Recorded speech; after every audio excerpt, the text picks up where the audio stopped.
are back at beautiful Woodbine Mohawk Park in Campbellville, Ontario. Yes, it is Ontario Sire Stakes Grassroots Championship night. And that is what they are going to be vying for. Those beautiful green and yellow blankets, plus much other hardware, and of course bragging rights as champion in the Grassroots division of the provincial program. And welcome trackside. Once again, everybody, great to have you on board this evening. Greg Blanchard, Robert Reed Jr. on what is a very nice night, Robert. That's the first thing that strikes us. For mid-October, this is not the weather we expect here in Ontario. No, but it's the weather we want, that's for Absolutely. sure. Absolutely. No, I'm thrilled to be here, Greg. You know, excited. First of all, I got upgraded to the desk tonight alongside a legend here. And also, most of all, you know, 8 finals with the Grassroots. It's like the Super Bowl for the connections of these horses. And it's been a lengthy season, all coming down to this. And I'm really interested to see if we can see a repeat winner again. We saw it last year with Mayhem Hanover. We've got 4 Wheeling can do it tonight, and so can Cyclone Sister. And Mayhem Hanover, we're going to see him on the program this evening. There is an overnight sandwiched right in between all of our Grassroots racing this evening.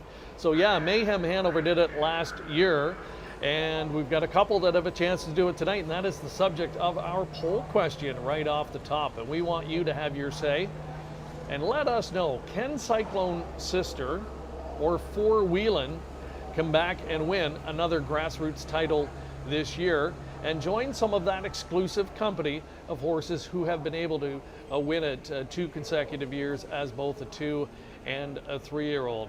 So really the question is simple. Yes, will one or both of them be able to repeat this year? Let us know what you think. Drop us a line or a comment and have your say. And we'd like to hear from you. And both look like contenders, I think, in their respective Grassroots Championship events. So again, we are trackside here from Woodbine Mohawk Park, and just off behind us, the other member of our broadcast team joining us for the first time this evening. We are excited to welcome Ashley McDonald to the broadcast. Ashley, great to have you on board, and I know for you tonight, a bit of a family affair. Guys, Brett McDonald, brother Brett, has the rail in the 3rd race with Teamster Salzburg Olympia, so that's pretty exciting. There are 8 Grassroots finals tonight and the 1 overnight that we're covering, and everyone's worked so hard to be here. The grooms, the horses, the trainers. It's a very, very, very exciting night. Back to you guys.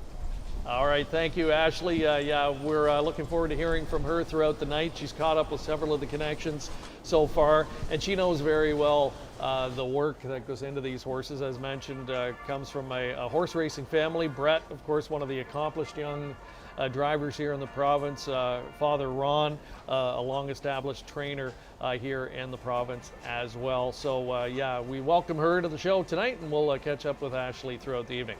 But here's what we have on tap for you tonight, and I love the format. Nights like this, Robert, you know, it's similar to the Breeders' Crown, similar to what we're going to see next week in the Super Finals. You've got 8 different divisions, and the best of the best in their respective categories are here. Yeah, and it's what's so great about it too is it's been, you know, such a lengthy season, many divisions, and a lot of these horses have already hooked up with each other. Some haven't, and that's what's really exciting about tonight, right? We get to see the best go to war, and sometimes it's not the ones that have been winning all year that actually get the job done. And usually a night where there's a lot of racing on the track, no slow quarters. The money's down tonight, and it's serious business. And we saw that in the first race tonight, an overnight race that was action from start to finish. Brett McDonald finishing 2nd there. He's only got 2 drives tonight, and he's got a rail starter a little bit later on as well. Here in race number 2, we've got our first OSS Grassroots Championship of the night. $60,000 on the line here. 2-year-old filly trotters will square off. And one of the headliners is a filly named Portofino. And earlier tonight, Ashley caught up with the trainer of that one, Ken Soucy. We're here with trainer Ken Soucy, who trains Portofino, race 2, number 3. How did she train this week, Ken? She trained really well leading up to this. Trained her on Thursday, and she trained right back great, and looking forward to it tonight. She was a little bit of a late starter, qualifying in the end of August. Why was that? She had a chip in her back left ankle we had to get removed, and subsequently that slowed us up a little bit to get ready for the gold. So we just took our time and just concentrated on the Grassroots, and we didn't miss a day, and she made it, thank God. You have your teamster, Paul McDonnell, in the bike tonight. How do you like that team? Paul and I go back a long way. I go back to Arts Diva back 15 years ago now, when I was sick in the hospital, and he took care of her, looked after me, and he's done a great job with this filly, bringing her along. Oh, that's great. Thank you so much, Ken. Best of luck with Portofino tonight. And I'd just like to say hi to George Davey. He's at home watching, and I hope you're feeling better, George. Hi, George. From trainer Ken Soucy. Thank you.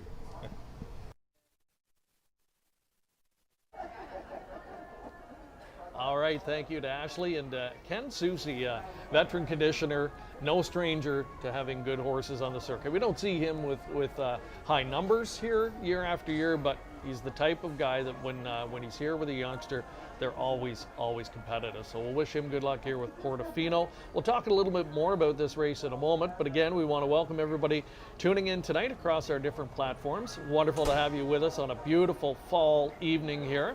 We've got another giveaway for you this evening, another set of those autographed driver colors, none other than LPR, Louis-Philippe Bois, with a set of autographed colors that we will be giving away tonight. So simply comment for us this evening. Everyone who does leave a comment along the way this evening, you'll automatically be entered for that draw. We'll have the winner coming up a little bit later on tonight. Let us know where you're watching from tonight. Always love to see where people are tuning in from.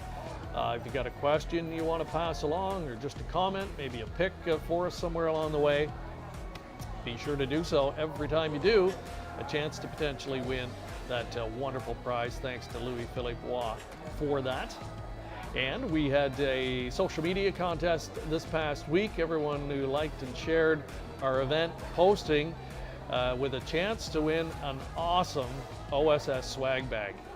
We got a lot of comments on that. People really anxious to try and win that, and we are going to announce the winner of that on the second half of our show later this evening. So stay tuned, and hopefully your name will be chosen as the winner of that wonderful OSS swag package. Well, we've got to turn our attention to the action on the track here, Robert, as we get set to go with the first tilt. We've got Portofino, who was so impressive, winning in her split last week. Love and Julie, on the other hand, an off the pace winner, likely going to have to employ a similar tactic tonight with an outside post. Yeah, I would think so. With Love and Julie, made a break actually at the start, and huge recovery for Love and Julie, and she's still converted as the favorite. So it was an impressive win, all things considered. But now her and the Royal Miracle, who actually both made breaks in that race and finished first and second, draw the outside post 9 and 10. It's going to be a difficult test from out there. Portofino has been so impressive, Greg. I've been watching this horse closely over her last few starts, and she just blew them away last time. And I think that's why she's 1-5 on the board right now. And she's a daughter of Whelan and Dealin, sixth foal from the mare up front, OB's Janet, who's been a very good producer. Portofino, the sixth foal, all have raced and been very productive. So not shocking to see Portofino, just a $35,000 yearling purchase, doing what she's doing. Interesting story surrounding Love and Julie, the other elimination winner a week ago. Her trainer, Tony O'Sullivan, in the news this week. Yeah, big news for Tony O'Sullivan, going to be the race secretary here at Mohawk Park. So it's obviously an amazing opportunity for Tony, for sure, and good way to go out with a bang here by winning a Grassroots final. Yeah, he's going to be apparently over the next few months working with outgoing long-time race secretary here, Scott McKelvey, and it'll be, I'm sure a smooth transition when the time comes. But yeah, really interesting. Tony, a guy that's been a highly successful trainer at the top level. Very professional guy. Not shocking. I mean, surprising to read the news, but not shocking when you get your head around it. And really interesting to see a trainer transition to the role of race secretary. And they obviously work hand in hand over the course of a racing season. So good luck to Tony here tonight, and good luck down the road with that endeavor as well. Starting gates getting set to move into position. The first of our $60,000 Ontario Sire Stakes Grassroots Championships this evening. Rookie filly trotters are getting set to go behind the gate. As you can see, again, if you're just joining us, absolutely beautiful evening for racing. The wind has kicked up a little bit, but other than that, picture perfect for this time of year. We are excited to bring it to you. Time to get underway. It's the 2-year-old fillies coming up here. Ken Middleton has the call. Late in the season for trainer Ken Soucy, watching her produce back-to-back wins. She won a Grassroots event at Flamborough on September 21st. 9 days later, captured her Grassroots semifinal easily in 1:56.2. Paul McDonnell in the sulky here behind the trotting daughter of Wheeling and Dealing.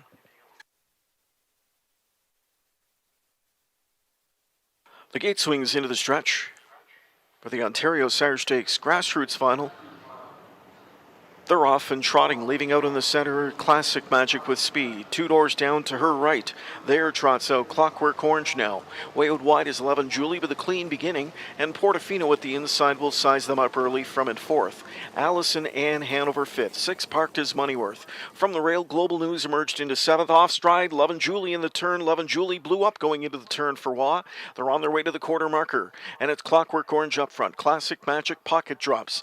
3 lengths back to Portofino 3rd. Quarter speed of 27.3. Allison and Hanover 4th. Moneyworth is 5th now. 6th inside to Global News. Then trotting 7th is Angelonia. Further back inside to muscle up the gold from an 8th position. 9th in the backfield is De Royal Miracle. And they're past that 3/8 marker. Jameson has put Clockwork Orange up front. McDonnell feels the need for 2nd quarter speed, so he has right line the favorite Portofino. And here comes Portofino with a rush. Portofino on the outside, sweeping up now. Went from 3rd to 1st. And his leader parked through a half of 57 flat. Portofino takes command going into the final turn, leaving Clockwork Orange with a pocket view around that final turn. Classic Magic 3rd. 2.5 lengths back to Allison and Hanover from in 4th. Here to the outside 5th now with a rush comes Moneyworth, and Moneyworth is making good gains. Global News latches on to live cover and is towed up into it 5th now. They're on their way to 3/4, and it's Portofino up front, leading it a length. Clockwork Orange in the pocket spot. Then Moneyworth is first over, chipping away from in 3rd. With the cover, Global News into 4th and a good striking spot at 3/4 in 1:26.3.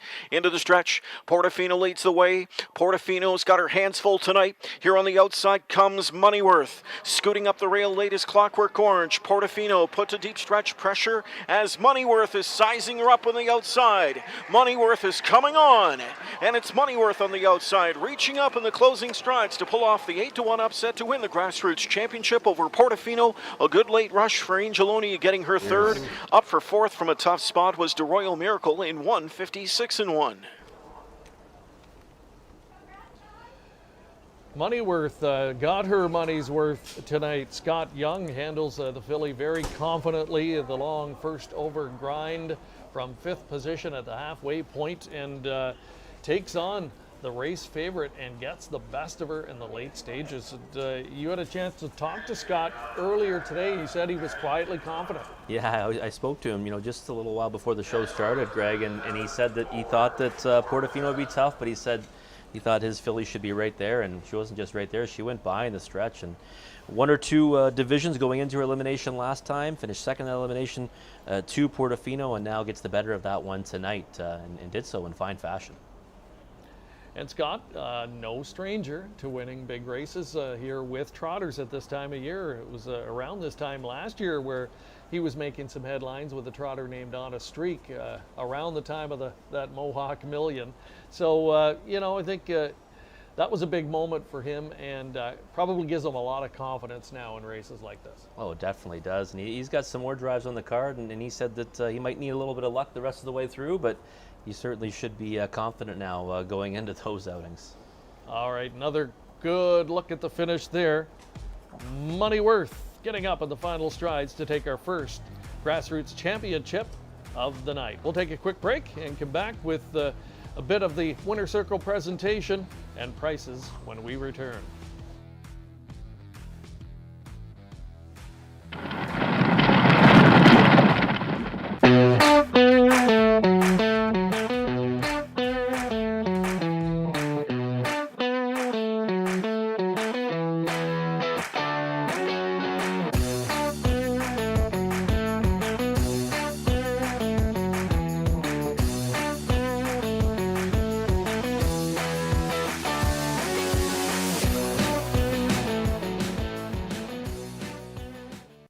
Enjoy the thrill of the race anywhere, anytime with HPIBet.com. Join for free and use your smartphone, tablet, or PC to watch and wager when you can't be at the track. Stream live racing from over 450 tracks. Bet with ease from anywhere. It's safe and secure. Get rewards, race alerts, tips, and more. For a limited time, get $100 when you become a member. Plus, 1 month free live race streaming and your first bet is on us. Go to HPIBet.com to join for free today.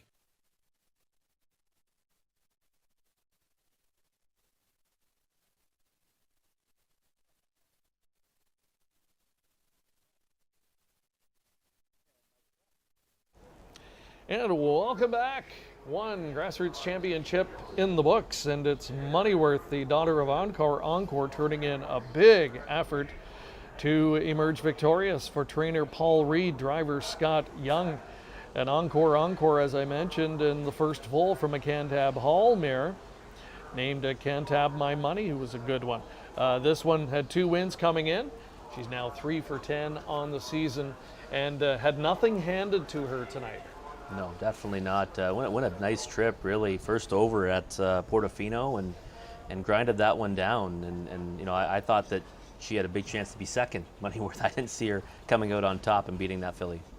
Let's get another look at it, and then we'll go to the prices in a moment as well. But yeah, right in here, drifting out a little bit, but you could tell this filly was bearing down. She went to work in the stretch when it counted. Yeah, you see, I actually thought, initially we thought, Greg, that maybe Paul McDonnell and Portofino would hold her off, but you could see she just kept on coming and really wasn't under a ton of urging at the wire. So congratulations again to the winning connections. And for those who backed Portofino, congratulations. You were, or rather Moneyworth, I should say, congratulations. Aptly named, because you definitely got your money's worth here. An almost $20 win ticket return on this one. The try and superfecta, nice results as well. And for those playing the multi-leg wagers like the pick 5, that's a good result for you if you're still going as well. All right, so we've got 2-year-old filly trotters in the books. Coming up next, the Grassroots Championship for 3-year-old filly pacers. And it'll be the second drive of the night for Brett McDonald and sister Ashley standing by with him next.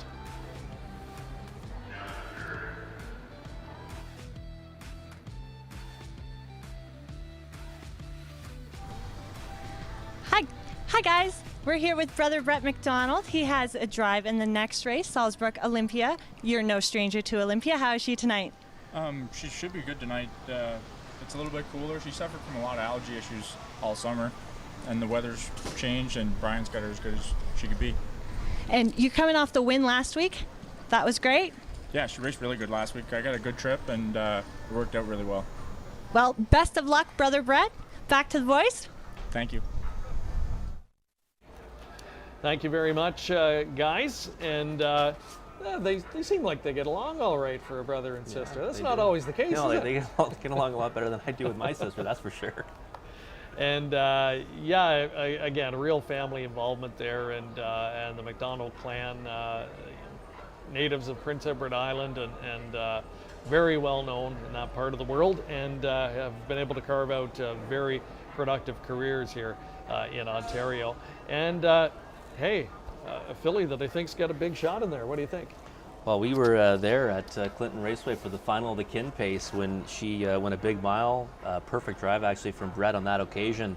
Got the job done as, one of the logical horses, but not the favorite. And she's coming to her own again. She's won 2 in a row. One was by a dead heat, but, pacing in 51 and 4, 2 starts back, and now 52 and 3 last time. And, getting back to where she was earlier in the season at the right time, because now we're in the finals tonight, and I think she certainly has a chance. All right, she looked ultra impressive in her elimination from a week ago. On that note, I believe we have an elimination pack to look at, and we'll take you back and show you what I think were both very impressive victories on that occasion. So we'll pick it up in the first split from a week ago, and it was Salzburg Olympia. Go the fillies. Cyclone Sister leads it just over a length. Doc's Delight in the pocket spot. Shiatsu seals to third. She's got it all on the outside for 3/4 in 1:25 and 1. Off cover comes Salzburg Olympia with that powerful brush of hers, and they're in deep stretch. Cyclone Sister paces away. Cyclone Sister by 3. Off cover Salzburg Olympia. She's got it all. Fights on in the center now. They're in deep stretch. It is Salzburg Olympia. Salzburg Olympia to reach up and win. She's got it all with second. Voluptuous third. Tight for the balance in 1:52 and 3.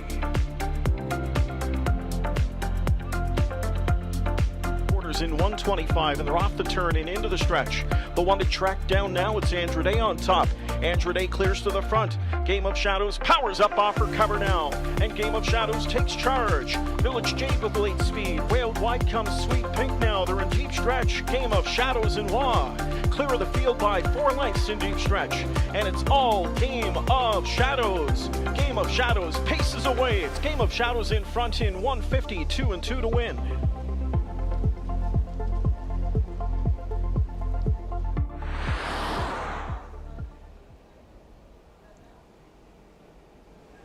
And we are inside the paddock getting a look at both of those elimination winners from a week ago. They're side by side with the game face on. You've got to love that. I'll ask you, Robert, who of the two did you think was most impressive last week, or could you separate them? You know, I'm a big fan of Salzburg Olympia, and I also know Brian Lee quite well, but I've got to also put my handicapping hat on, right? And in the Horse Players Journal, I went with number 2, Game of Shadows. I really thought that she was unbelievably impressive in the elimination last time, and also one that's raced against so much tougher throughout the season. She won a grassroots event at the start of the year, took on a lot tougher since then. So for me, it's Game of Shadows was the more impressive of the two, but I still would like to see Salzburg Olympia make a good showing and get the job done. Yeah, absolutely concur with you on that assessment. Game of Shadows, one that I think the expectations were that we might have a gold filly on our hands this year. Hasn't quite lived up to that billing, but starting to get better again, maybe at just the right time, as is the case with Salzburg Olympia. And a really nice supporting cast. I don't think anyone's ready to just hand the championship to either of those fillies. They're going to have to earn it tonight. Again, a big welcome to everybody tuning in tonight. Some of the folks we've heard from, Hart Duddy, all the way from West Virginia. Hi to Hart. Thalia Christina from Calgary, Alberta. Kim Bonas from Gatineau, Quebec.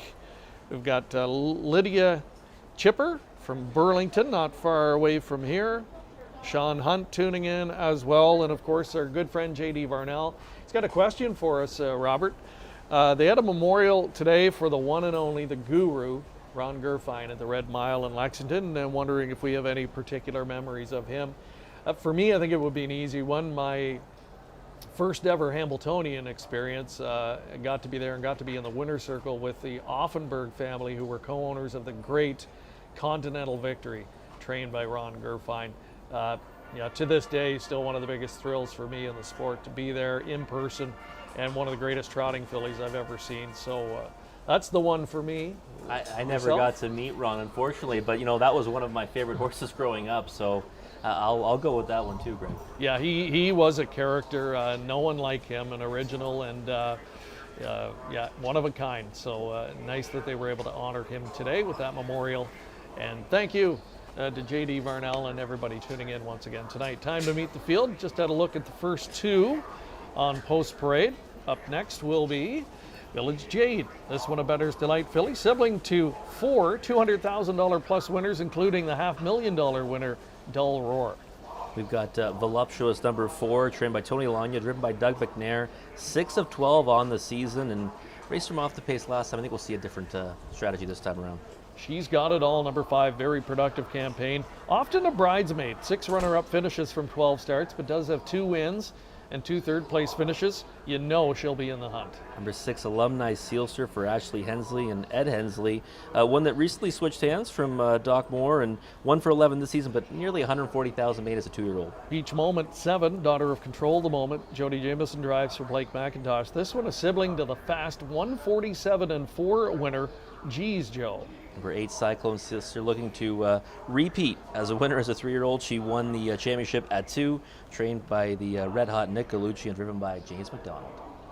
Andrew Day, number 9, a daughter of Shadow Play. She's had a solid season, almost 50,000 banked for Dr. Ian Moore. Again, Sylvan Filion doing the driving.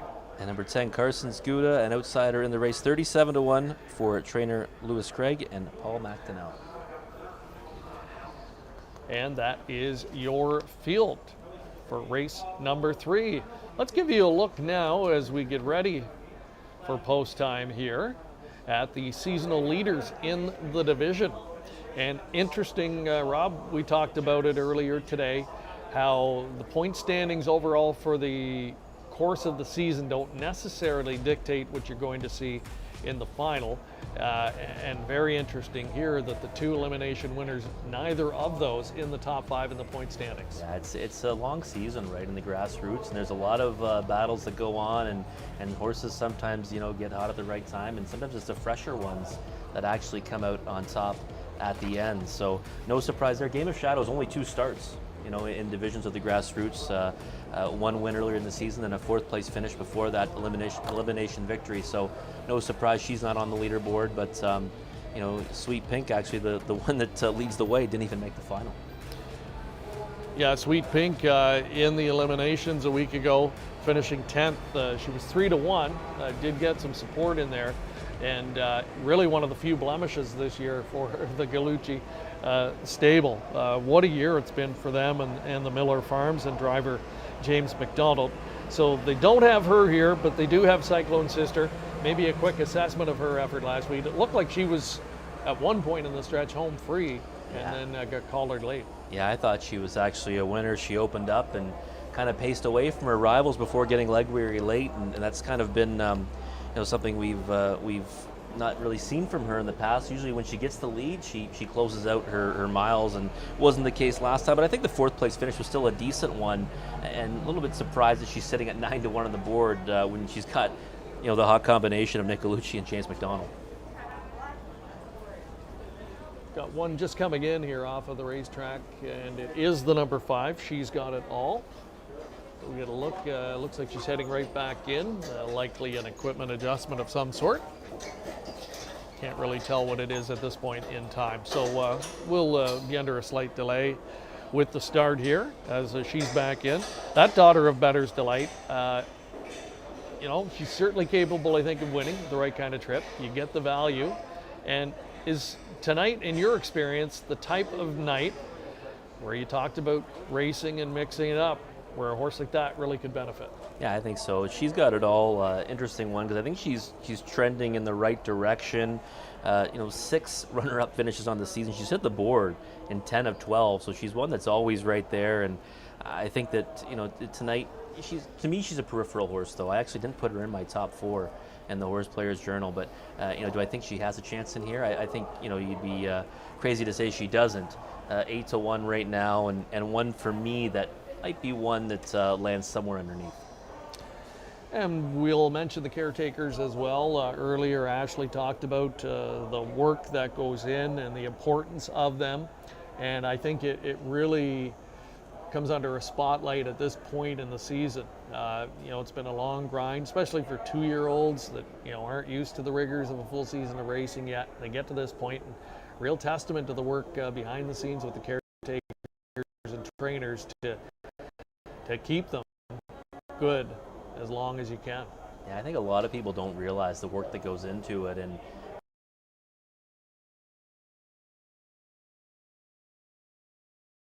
even get to tonight, let alone actually get to the races as a yearling. So, it's a huge night for everyone involved, and often the unsung heroes of the sport are the caretakers. So there is a good look at number 5. She's got it all with that equipment adjustment made. It was obviously something very quick. Not sure if they changed the race bike. Yeah, it looks like they maybe changed the race bike on her, and that could be a malfunction with it. Sometimes they find the horse maybe is hitting the bike, and they quickly will call that audible. But Trevor Henry, that's where the veteran experience would come in. He obviously detected something was amiss, and she's back out on the track and ready to go. So a quick selection from you here. How would you be playing race number 3, Rob? Well, it'll be tough for me to play it right now with my top selection. Game of Shadows 3-5 on the board. I guess merits that respect off the way she raced last time in her elimination. Voluptuous right now, not bad value on that one, 3-1. Different strategy last time. Usually one that's forwardly placed, was taken off the pace. I don't think we're going to see that tonight from Doug McNair and Voluptuous. I think they're going to be, up near the front end pretty early. So 3-1 on Voluptuous, to me, that's my second choice, is a pretty solid price. Salzburg Olympia at 7-1. I mean, what did she do wrong last week? Well, yeah, I mean, if you're a fan of hers, which I know you are, I am as well, you have to be loving that price. And really going to come down to trip, right? 26-2. What more could you ask for on the end of it last time? Game of Shadows came home in 27 seconds, 52-2 mile, but that's all she had to go, and it was the body language of the filly that I think really caught people's eye. She looked like she could have gone a second faster if she had needed to. Who knows? She might have to tonight to get the W. Again, the wind has kicked up a little bit tonight, so I think it'll affect the times somewhat. But we are not complaining. For mid-October, we could have snow by now. We all know that if you live in Ontario or anywhere in Canada, for that matter, at this time of year. It can be a mixed bag. Nonetheless, starting gate rolling for race number 3. It's our second Grassroots Championship. Sophomore Philly Pacers taking center stage. Tandem of trainer Richard Moreau and co-owner driver Louis Philippois.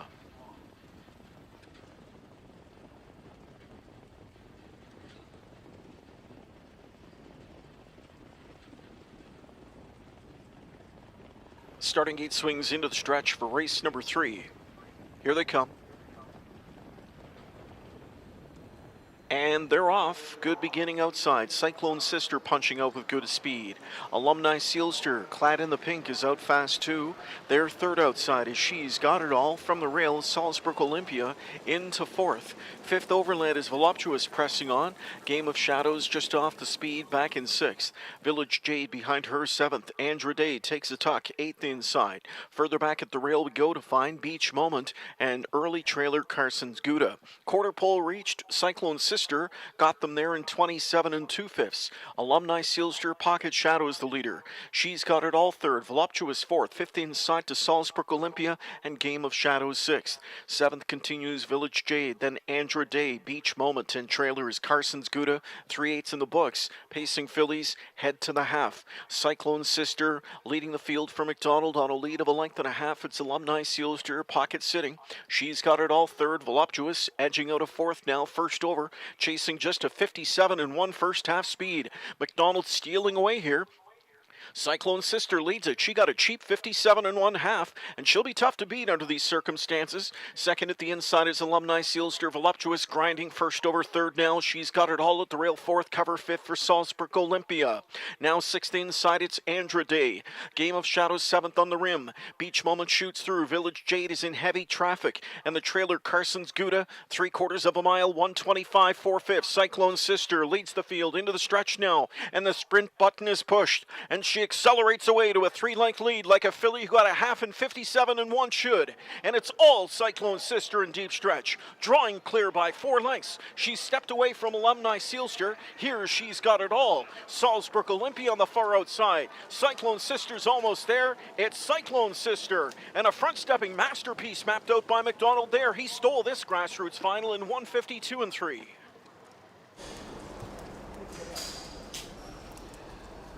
So the dream season for Galucci Miller Farms, James McDonald continues here, Cyclone Sister, and to say it was gift wrapped for them, Robert, I think would be an understatement. I mean, James at the half and 57 1, looking over with no one coming, had to be wondering what is happening here.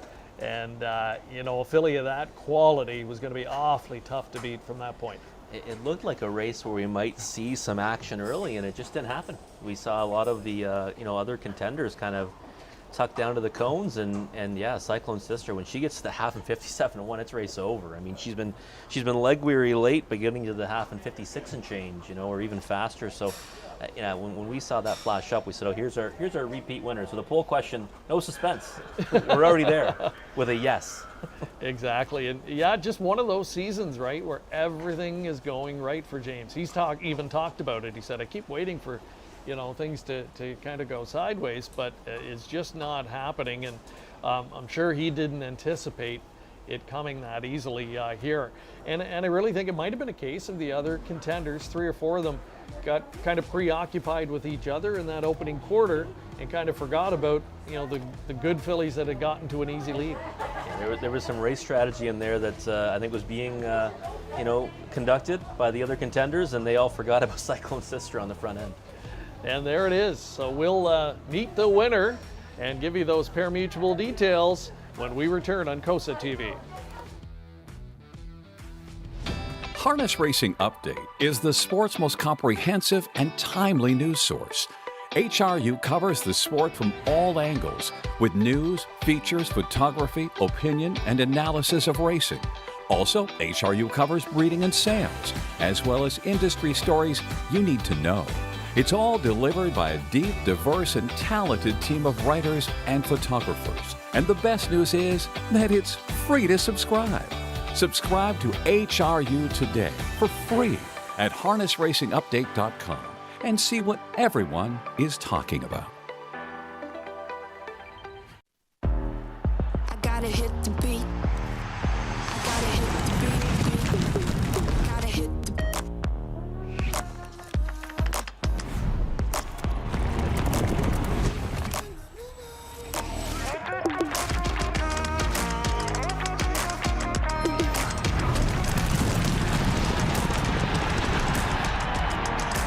Download Dark Horse Bets today. beat.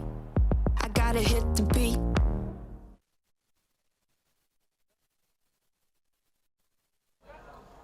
Dave Tyrell is the caretaker tonight for Cyclone Sister, a smiling James McDonald and Nick Gallucci. The beat goes on for that combination this year. Really a dream year for George Miller and his Miller Farms with a plethora of homebreds, and he's got stakes champions, it seems, in almost every division this year. Cyclone Sister might not have been the one we anticipated winning this if you were going to go back a few weeks, but here he is. Strength in numbers and quality that comes to the surface tonight, and she does it in a bit of an upset fashion.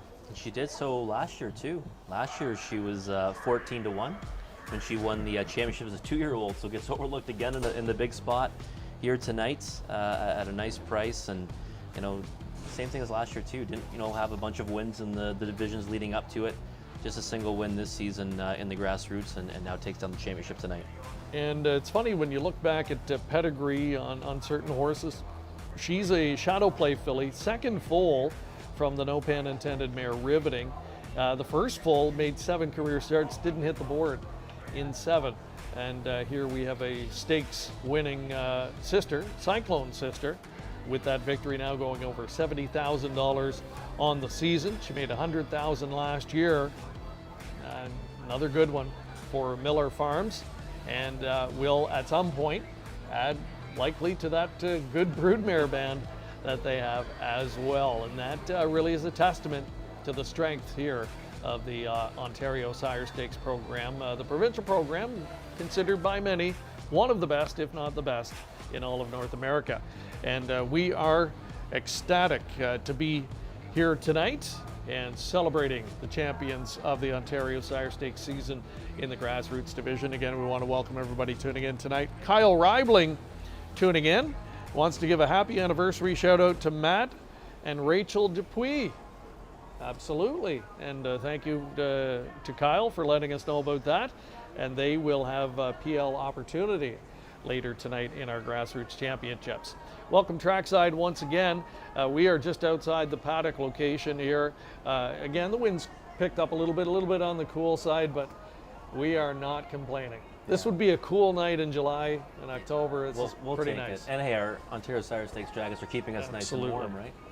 Absolutely. They're lightweight, but they're breaking the wind, and they're pretty nice swag. Speaking of that, we've got the swag package from the Ontario Sire Stakes that we're going to be giving out a little bit later tonight. We will announce the winner live on the show, and I know people were very excited when they saw that. They were thinking about that arriving in the mail, and I think your father was one of the people that was hoping. Yeah, he's hoping. But I told him, with Robert Reed Sr., it's going to be hard to get that one down, right? So I said, sorry, Pops, to wait for a different contest. Yeah, but surely we can pull a few strings and maybe get them an OSS ball cap or something like that. If they're listening Karen, Allen, and all the hard-working crew in the Ontario Sire Stakes, I'm sure they'll chip in.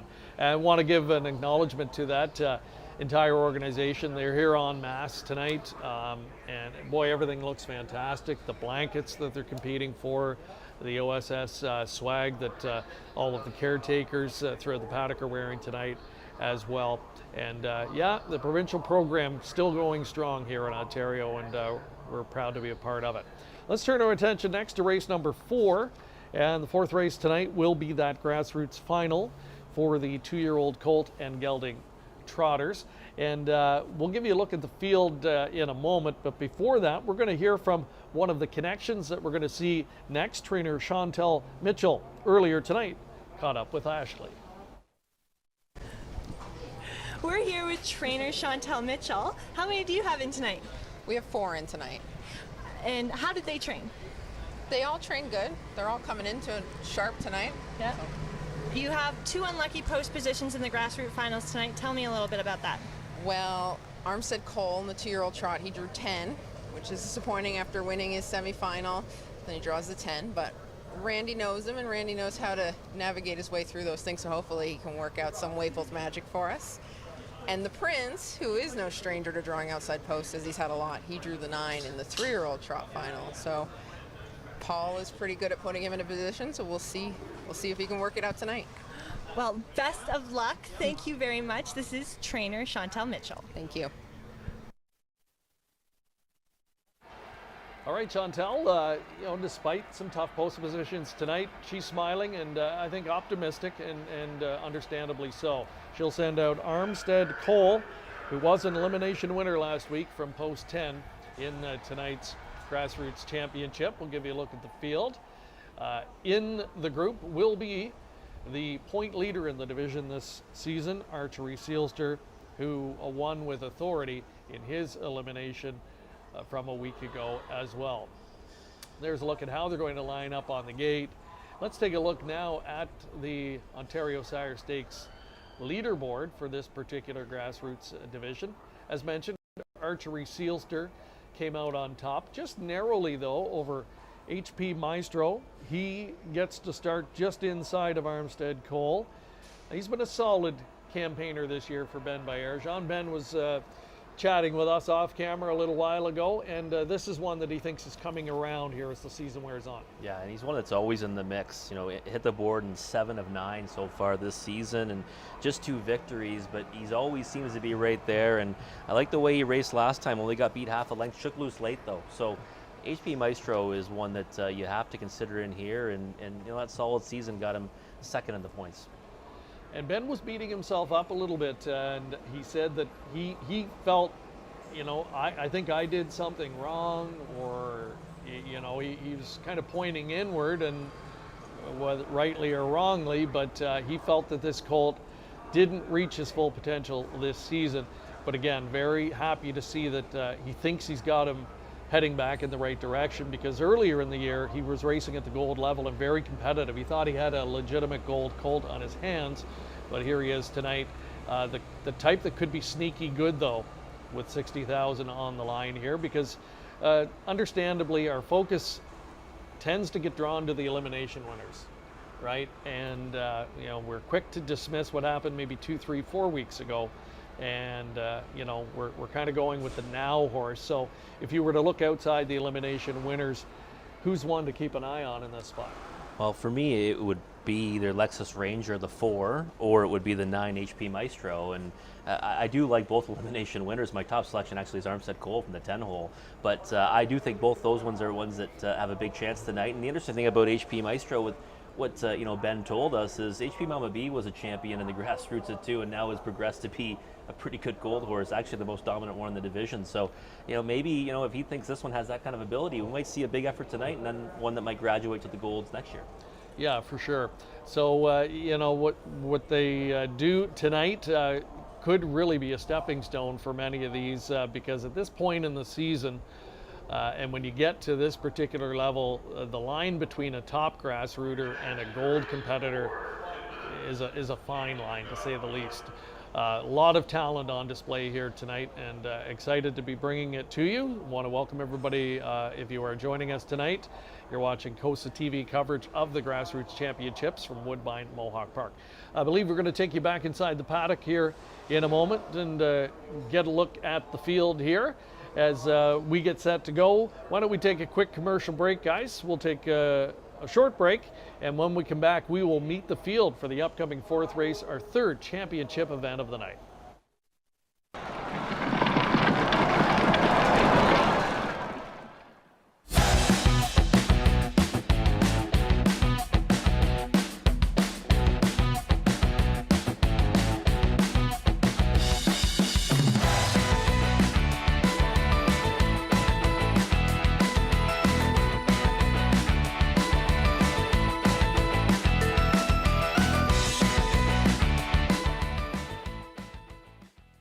Since 1996, the Ontario Standardbred Adoption Society has facilitated the retraining and management of more than 1,000 retired and non-racing standardbred horses. This award-winning organization also plays a key role in the advocacy and promotion of the breed's versatility and suitability for many equine disciplines beyond harness racing. Volunteers and temporary foster homes are vital to our success. If you have a passion for standardbreds, learn more at osas.ca.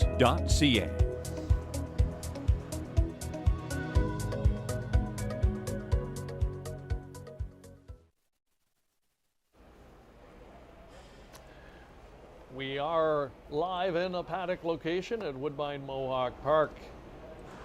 The field for race 4 will be coming out momentarily. It's the Grassroots Championship for the 2-year-old colt and gelding trotters with a $60,000 purse up for grabs. The elimination winners from a week ago were divisional leader Archery Sealster. He's got post 5 tonight. Louis-Philippe Bois teaming up with veteran trainer and co-owner Marcel Barrio. And the post 10 starter Armstead Cole, a winner in 2 of his last 3 coming in. We heard from Chantal Mitchell moments ago. Did anything she say sway you in that direction at all? I was already in that direction, Greg, and I mean, one that I put on top in the Horse Players Journal, one that I've been watching very closely. Got to see this one win a division at Grand River, you know, just a few starts ago, and then last week winning this elimination. I love horses like this that seem to be now peaking at this point in the year, because we've mentioned before it's a long season, and the ones that kind of end up coming in fresh and jumping onto the scene later sometimes have a bit of an advantage because they haven't been through the wars, you know, throughout the Grassroots year. So I like Armstead Cole in here, and, you know, driven by Hall of Fame driver Randy Waples. You know, he sat here at the desk with you as well, so I think he's got a big chance right now. 9-2 on the board. I like that price. Last few are making their way out as they get set to hit the track for the post parade. Joanne Colville is our parade marshal again this evening, all decked out in the Ontario Sire Stakes costuming with her horse. And she's got the Ontario Sire Stakes flag as well. So we'll see her at the head of affairs all night long, leading out the starters for these individual championships. Here's the field. Number 1 is Stonebridge Zeus, $20,000 yearling purchase, and son of Resolve. Resolve has been an impact stallion in the province, especially this season. 3rd foal from the Donato Hanover mare, Stonebridge Epic. Number 2, CM Save Will GL, driven by Jody Jameson, trained by Dominic Gladue. Still a maiden, but hit the board in 3 of 7 this year. Can.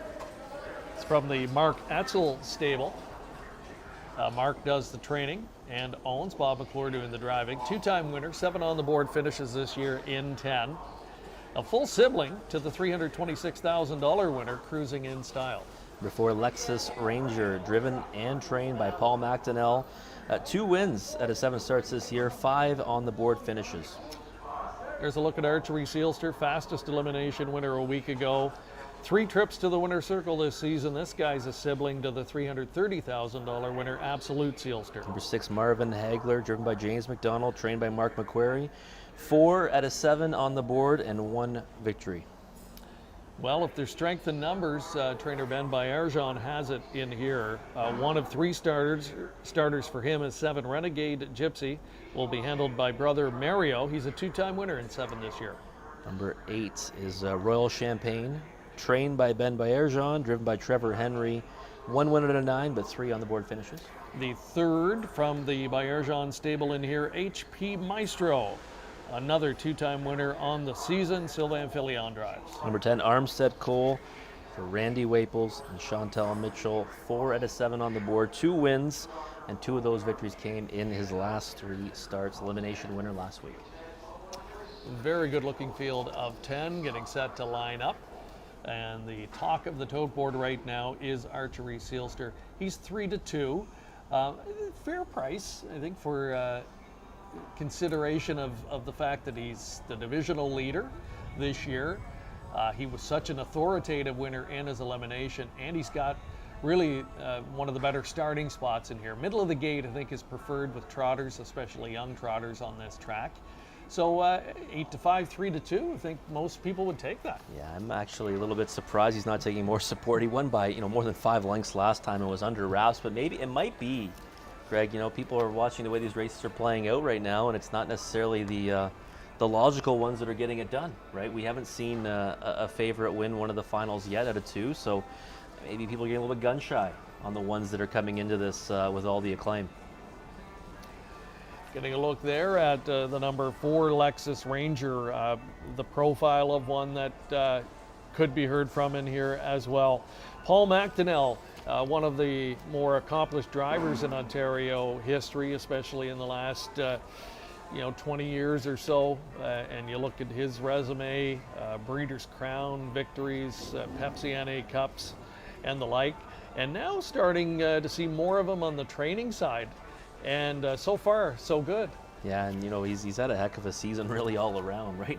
As a trainer and on the track as a driver, it's a resurgence season for Paul McDonnell. And Lexus Ranger's one that's, to me, getting overlooked here a little bit because elimination last time was 65 cents to the dollar and finished 3rd, beating 3/4 of a length, really didn't do too much wrong.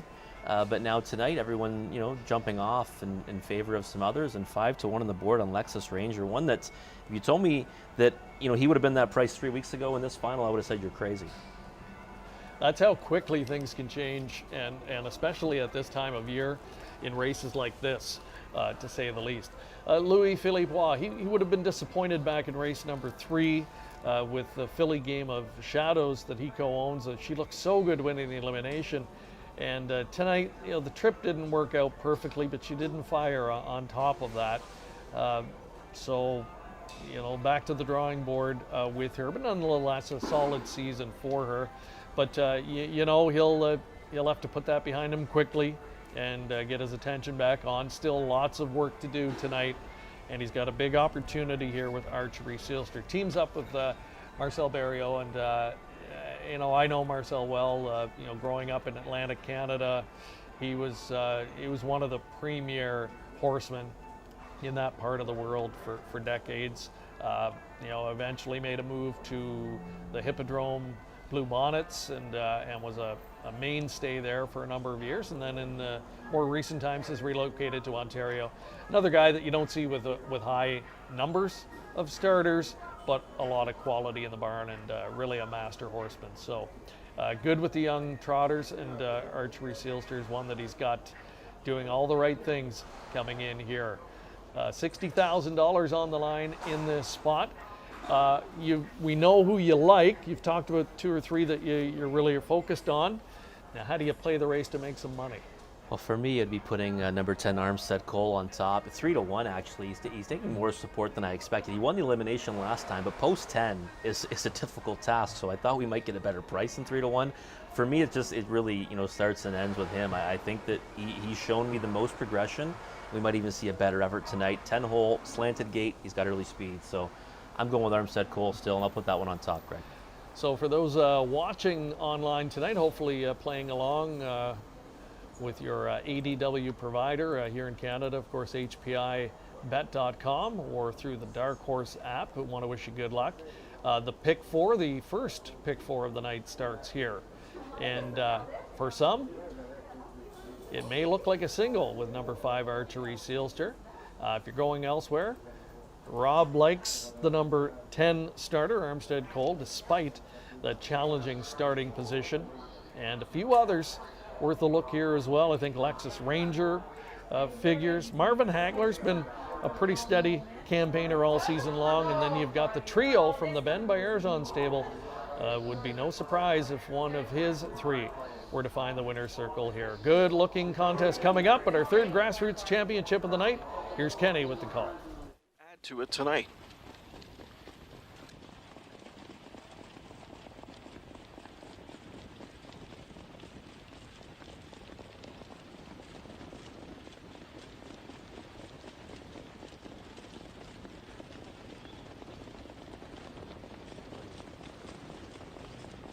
Trotters into the stretch for the 4th race. Ontario Sire Stakes Grassroots Final. They're off and trotting, leaving out in the center Marvin Hagler. Outside of him is Renegade Gypsy. Off stride, getting out is CM Save Will GL. There, taken back 3rd is Lexus Ranger. 4th outside, some speed from HP Maestro. 5th inside to Stonebridge Zeus. Backed up Seacan 6. 7th on the rim is Armstead Cole. He'll wedge back now, get a seat. Just ahead of Archery Seals to the favorite all the way back in 8th in the early going. McDonnell's Charge did make a break in stride. Lexus Ranger, he was funky leaving out of there, and McDonnell did lose him in the first turn. The opening quarter was 28-3, and they're into the backstretch, and it's Renegade Gypsy on point. Not for long though. HP Maestro's rolling up on the rim now and about to blow by that one's stablemate. So Renegade Gypsy is back into the pocket spot, rather not stablemates, but Bayarjan trainees here nonetheless. HP Maestro for Ben, and Mario back in 2nd with Renegade Gypsy. Marvin Hagler 3rd, Stonebridge Zeus 4th. Underway 5th comes Seacan now. Off stride up front went HP Maestro. HP Maestro blew up on the lead. So the plugs get pulled on Renegade Gypsy at a half of 59-1. Renegade Gypsy going into the final turn. Seacan on the outside from in 2nd. Back into 3rd is Marvin Hagler. Armstead Cole on cover 4th. 5th inside as they trot the turn at Stonebridge Zeus. Archery Sealster 6th outside. 7th into the flow is Royal Champagne. Then it's back to CM Save Will GL. Lexus Rangers outside 9th. 3/4 of a mile. And Renegade Gypsy leads the way. It's Renegade Gypsy. Marvin Hagler in the pocket spot. Right there 3rd. 3/4 in 127-3. On the outside is Seacan. Armstead Cole tips and drives off cover. Stonebridge Zeus looking for a lane. They're in deep stretch. Renegade Gypsy. Armstead Cole. Waples charging up with him now. Marvin Hagler splitting horses late with Trot. They're in deep stretch. Here to the outside comes Armstead Cole. And it's Armstead Cole and Waples clear by 2 in deep stretch. Armstead Cole to win the Grassroots Championship by 2. Up for 2nd on the far outside came Royal Champagne. Then it looked like Stonebridge Zeus over the late driving Archery Sealster in 1:56-4. Post 10, no problemo. For the Grassroots winner, Armstead Cole, the son of Johnny William, from the Malabar Man mare, Gracious Marla, overcomes that post 10 obstacle, leaving and getting around a few. Robert, in the early stages, proved critical because with a couple of breakers, suddenly Randy found himself in a perfect 2nd over spot. That's the one thing that I was talking about with some earlier today, is that I was hoping that, post 10 get away well when there's early breakers, especially when you got 2-year-olds, there's gaps and spots to fall into. That's what happened with him there. I mean, a little bit lucky. Some of the other contenders broke and it let him advance position, but still a pretty impressive winner to the wire. One that I thought had been progressing really well, and that price went up to 7-2, Greg. But that's some value here. Absolutely, and hey, Randy Waples, we put the feelers out to see if he wanted to join us on the show tonight, and he said he couldn't. He was driving, and we certainly understand why, and congratulate our colleague, Randy Waples, and one of the best in Canadian history, and showing why they're able to engineer an absolutely textbook trip for the trotter, and he knows exactly what to do with it.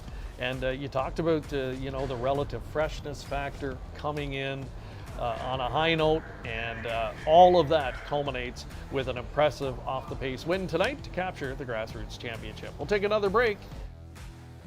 By now, you know the name COSA-TV, an industry leader producing unique, high-quality digital content promoting harness racing in Ontario. Features, virtual programming, live events, and more.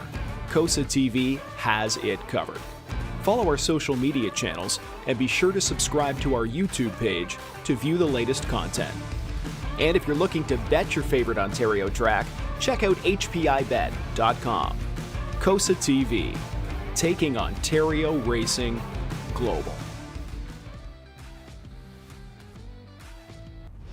Reach the people you have to reach by advertising in Harness Racing Update, the sport's most comprehensive and timely news source. HRU provides the best bang for your advertising dollars because we reach and engage your potential customers anywhere in the world. Not only has HRU grown its subscriber base by nearly 30% in just 3 years, but our open and click rates far exceed industry averages, which tells us that readers are engaged with the digital publication and how they receive it. Plus, your ad support helps us keep HRU free to subscribers. Find out more today by visiting harnessracingupdate.com and clicking on the advertising link at the top of the page.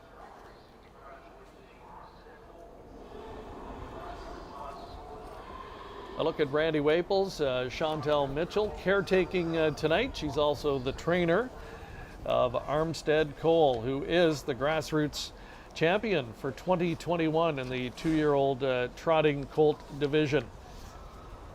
This guy is son of Johnny William, as mentioned. The mare, Gracious Marla, has produced several race winners, including Vixen, a $100,000 plus winner, Janderson, a good one, a winner of $220,000 lifetime. And this one appears to be destined for similar things. Armstead Cole, the gelding, just getting better and better as the season wears on. So Chantal was, certainly disappointed when she saw the post-draw come out, but as I heard John Campbell say once before, it's just a starting spot, and Randy overcame it quickly. Yeah, this horse has, that early foot that can get him positioned well, and that's really what, helped someone get into position to win the race. And Armstead Cole is one that you look at and say, well, all year kind of got an education and then, progressed into this victory. Maybe there's bigger and better things for him next season. It will be interesting to see, what the rest of this season looks like. Will that be it? Is there anything else on the docket, or do they put the horse away on a high note? I've heard a lot of trainers, talk about that, and the feeling is if you put them away on a winning note, even if you think, you're leaving a bit of money on the table potentially, usually bodes well to come back the second season. So congratulations to the connections, Armstead Cole. Really impressive post-10 winner in our Grassroots Championship for the rookie colt and gelding trotters. The pacing counterparts are coming up next. It's our 4th championship event of the night in the upcoming 5th race. We'll give you a look at the field page for that here in a moment and talk about one that looks really wide open on paper. I thought of the Grassroots Championships we're going to see tonight, one of the most difficult to try and handicap. Yeah, definitely one that's, maybe on the wide open side. And I think that, it's going to be a race that's going to be pretty contentious, much like the one we just saw. James McDonald right now, is he the front runner for the O'Brien Award as driver of the year? Many would say he probably is. His night already off to a good start. He's got a Grassroots Championship under his belt, teaming up with trainer Nick Alucci. He's going to try and team up here with trainer Sean Stacey. And earlier tonight, Ashley caught up with James for his thoughts. Okay. We're here with driver James McDonald. He has 2 horses for trainer Sean Stacy tonight in the Grassroots, Macho, Phil, and In the Mood. How are you feeling about those 2 tonight?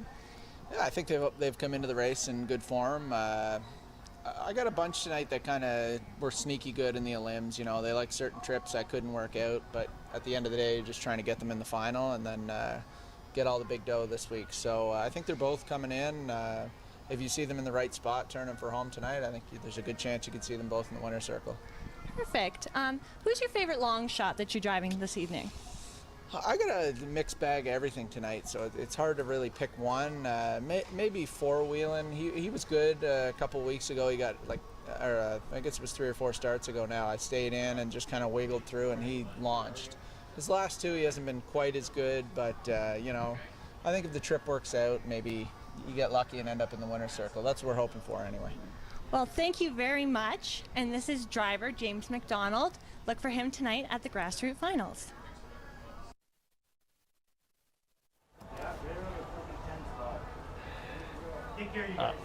All right, and welcome back. And there's a look at the leaderboard for this particular division. Stu's Watching led the way as far as 2-year-old Colt and Gelding Pacers, but again, a division leader not here in the final. Kind of like playoff hockey. It's kind of a whole new season, right? But some of the top point getters are here. Of that list, is there one that you think's got the best chance to win tonight? Dynamite's Peak for me. I thought this horse was really, really impressive last time and throughout the season. When this horse made the trek over from Rito Carlton and won at real long odds in his first start on the circuit, I was blown away by the effort. And I thought last week, Bob McClure not only won with this horse, but did well to take good care of him throughout the mile to give him an easy trip for this time. And no surprise right now that he's 1-2 on the board. We are in the midst, almost at the midway point of Grassroots Championship Night here at Woodbine Mohawk Park. And I want to welcome all of our viewers across our various platforms again. Don't forget, a little bit later tonight, we're going to announce the winner of that Ontario Sire Stakes prize pack. Wonderful prize. And we will announce the winner live on the show. Following the broadcast tonight, we will announce the winner of our other contest this evening, our live event broadcast contest for that set of autograph colors from Louis-Philippe Bois. Everyone who comments this evening, leaves us a question, a comment, a race selection, anything like that, you will be automatically entered for that prize draw.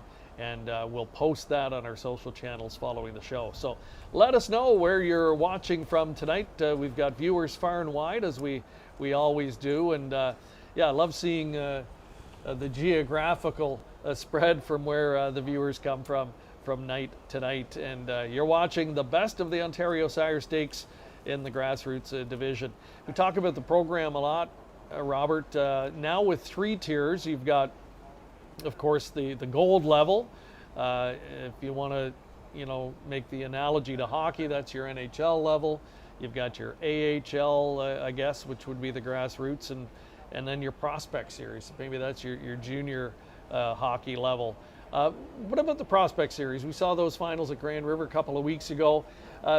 By all accounts, it's been very well received by horse people and fans alike. Yeah, it's a great program, and really for, it's almost like a starting point, right, for a lot of horses. If you've got a horse that's coming out as a 2-year-old or maybe starting at 3, if you go with Grassroots, I mean, those are really contentious races, and there's some real killers in there, and obviously the gold level is a whole different ball game. So it's a great starting point, and for a lot of these Ontario sired horses that might be just on the cusp of being a Grassroots horse, it's a spot for them to race and compete for a championship. So I really enjoyed the series throughout the year. Got to see the finals at Grand River. I was broadcasting there that night, and it was a real fun evening, and looking forward to seeing more of that program. Getting a nice up-close look at the starters for this event in the state-of-the-art Paddock facility here at Woodbine Mohawk Park. I believe we're looking at part of the new addition that was added a couple of years ago. Yeah, world-class facility, and we're lucky to have such a facility to race out of here, and we will see the horses coming out onto the track in a moment. And a chance again to acknowledge all the hardworking caretakers. You see them there with the horses going through the final preparations, and they are really key to all of the success that these horses have, because we're there with them morning, noon, and night. If there are any quirks, any ailments, they're the ones that are typically going to be able to detect that, relay it to the trainer, and be able to deal with the situation. Yeah, definitely. It's when I owned horses, it was amazing to go to the barn, and even my dad had a training center, and watching the care and the work that goes in that you don't see, right? We don't see it, as fans, unless you get that up close and personal look at it. And there's long days spent, and these horses are athletes, and they're just like professional human athletes, that they have those ailments and those aches and pains sometimes that need to be addressed, and the ones that are doing it for them, are those caretakers. So just an amazing part of the sport. You're right, and the difference is horses can't talk. They can't tell you when something's bothering them, so you have to be able to read their body language, and these caretakers know these horses better than anyone. I want to recognize them, and Caretaker Appreciation Nights were held across the province over this past month as well. You mentioned your dad owned a training center. Which one was it? It was in Dundalk. It was just it was one of it's a family one, and we had a lot of horsemen on site that were racing at Hanover and tracks like that. We had it for a number of years, and I'll be honest, the one thing I miss about it is waking up in the morning and seeing paddocks full of horses and being able to jog horses all day long. It was funny. A lot of people would kind of wonder, why I wanted to be on the track all day, going mile after mile. But it was so much fun, and something that I missed dearly. That's for sure. Yeah, there's nothing more peaceful than a nice summer day, getting up behind a nice horse, going for a jog, and especially if it's not a real crowded environment. You can just kind of sit there and think about things, and it's probably similar to going fishing or a round of golf. That type of thing can be very, very enjoyable.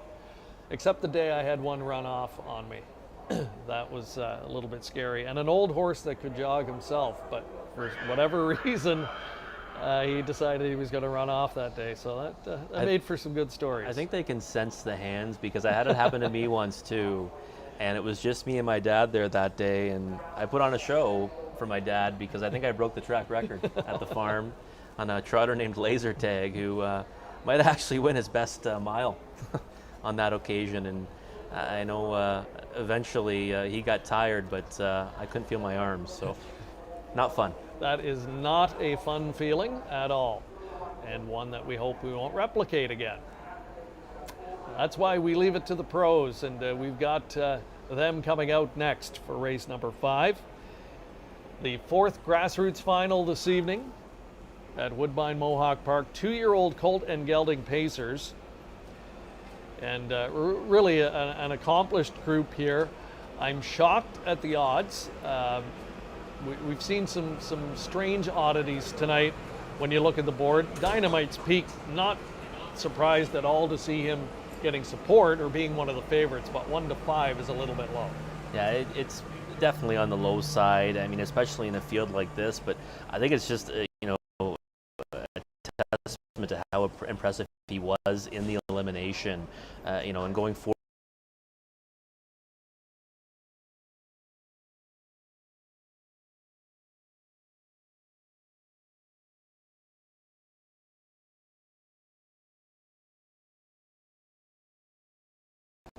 And here this evening. Look at Doug McNair, and the last one out, Sports Fan. Sports Fan, if there's another post-10 starter with a chance, I think he could be one of those. Again, it's the Ontario Sire Stakes, the second of 3 championship nights for the program. The Grassrooters are in the spotlight here this evening, and again, Joanne Colville busy tonight, acting as our parade marshal throughout the evening. We'll meet the field. Number 1 is Twin Bee Jammer, Scott Young. Championship here this evening. This one a third full from Twin Bee Bikini, and by sire Sunshine Beach, winless in 8 though, coming in. Number 2, Dynamite's Peak for Robbie Robinson and Bob McClure, elimination winner, 4 of 9 in the season. Icy Shadow 3. Tyler Moore has a few drives tonight for his father, Dr. Ian Moore, who co-owns and trains this Shadow Play colt. He's 1 for 7 and 5 on the board finishes Number this 4, year. Cold Creek Queso. Austin Soria, young rising talent on the board tonight for Murray Breather, and 3 on the board finishes out of 6 in the season. Just getting a look there at 5, Macho Phil. James McDonald looking to double up here tonight as well. This one a full brother to the likes of Hudson Phil, $545,000 winner, and Mankos, a $265,000 winner. Number 6, Nassau Hanover for John Pentland and driver Louis-Philippe Bois, still a maiden in 9 starts, but 2 seconds. Century Iglesias 7, Jody Jameson teams up with Jack Darling here. A 2-time winner with 6 on the board finishes in 8 starts. Number 8, Sports Advisor for Rick Zeron and Sylvain Filion. Post 10 last week, closed to finish 4th to make the final. Number 9, Fox Valley Carlin, Trevor Henry.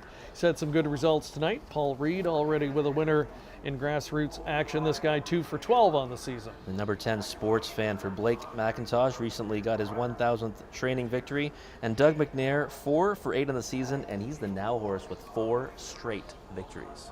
Yeah, real nice colt and getting inflated odds of 10 to 1 because of the post position. But hey, we only have to go back one race to see it can be done. This guy has to have a soft spot for his trainer, Blake McIntosh. Blake campaigned the mare My Ideal and really was one of those horses that helped put Blake on the map at the time. She was a mare that raced at the top level here locally. She earned almost $400,000 the hard way and has been a decent producer so far. This could be the best one yet. Yeah, I think so. And, a sports fan, we talk about horses that are the now horses and the ones that have really, come into their own at this point of the season. And that's what he is, because, he's won, back-to-back divisions and then won the elimination last time by half a length in an impressive fashion. So, sports fan for me, you mentioned it, Greg, that's an overlay at 10 to 1 right now. One that I pegged 4th in the race, basically because of the post position in the starting spot, but I certainly don't think he's one you can overlook. So Paul Reed, we mentioned earlier tonight, winning with Moneyworth to kick off our championship evening. He captured, or she did, I should say, the 2-year-old filly trot final. And he's got an opportunity here with Fox Valley Carlin, Trevor Henry on board. If there was an absolute bomb horse that I think could hit the ticket, this is the one. I like this colt. At times this year, he showed the type of speed that puts him right into contention in a race like this. Yeah, that last victory here on August the 23rd was one that I actually, had him pegged in the journal on that occasion and loved his chances. Was a really impressive victory. Last quarter speed of 26-3, and I think you're right. If I was looking for someone to throw on the bottom end of the exotics at a big price, number 9 Fox Valley Carlin right now at 50 to 1 is probably the one I'd look at. Macho Phil, number 5 from the Sean Stacy barn. We talked about the pedigree potential here. Full brother to Mikasa and Hudson Phil, a couple of horses that we all know here locally and that have had very productive racing careers, sired by Shanghai Phil. Talk about a stallion that doesn't get the acclaim that the big names do, but he has produced so many hard-hitting racehorses and some good stakes caliber types as well. Yeah, he was a fantastic racehorse, and you're right, we don't see the volume that we see from other sires, but we've certainly seen some good ones. And Macho Phil, you look back at his last 6 starts, he's only missed the top 2 once, and one that's been only narrowly beaten in his last 2. So Macho Phil is one that merits respect in here, and no surprise right now he is the second favorite at 5 to 2. And then in terms of the leaderboard, an interesting thing that we've seen a couple of times already tonight, where you have the seasonal leader in the division not even here. And it really speaks again to how quickly things can change in a week or 2 or even a 1-month period. And especially as we get later into the year, right? The early season standouts can be all but forgotten by the time this time of year rolls around. It's true, right? And it's one race to win your way in. You got to finish in the top 5, but sometimes horses don't even get to that point, they might have to be shut down by then. And even if they do get there, they still have to go out and perform and earn their way in. So, right now we're looking at number 4, Cold Creek Queso on the board. One that I think actually has a chance. My second pick in the race, Craig, 11-1 on the board. All right, and getting word that we have the winner of that OSS contest. We are going to hold off, though, to post that a little bit later, but we have the winner drawn in that OSS Swag Prize contest on social media. We asked people to share, like, and comment on our post this week, and we were quite pleased with the engagement that we got, and it tells me that people are excited to win. So we're going to find out who is going to be collecting that prize coming up in just a little while. We'll announce the name here live on the show. But the starting gate is rolling for the rookie Colt Pacers, one of the more anticipated events of the night, coming up here in race number 5. Another full field of 10 with the starting gate moving into position.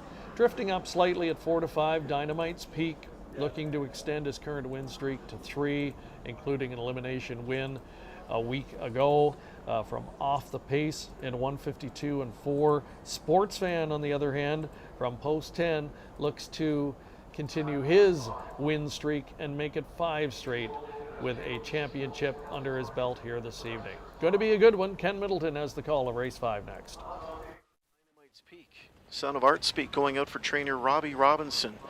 He's been an all-or-nothing type this year. 4 wins from 9 starts, no seconds, no thirds. Known for a powerful late kick. Though he's been asked for some early speed off the gate in recent weeks, we've seen him close from out of the clouds. He's got a good post to work from tonight. Dynamite's Peak, the one to beat. Often pacing, buzzing out of there, Sports Fan from the far outside. Look at him make speed from that outside starting spot. Sports Fan, nobody could match his early wheels. Drop to pocket goes Icy Shadow, third outside speed from Century Iglesias to get spotted up near the lead.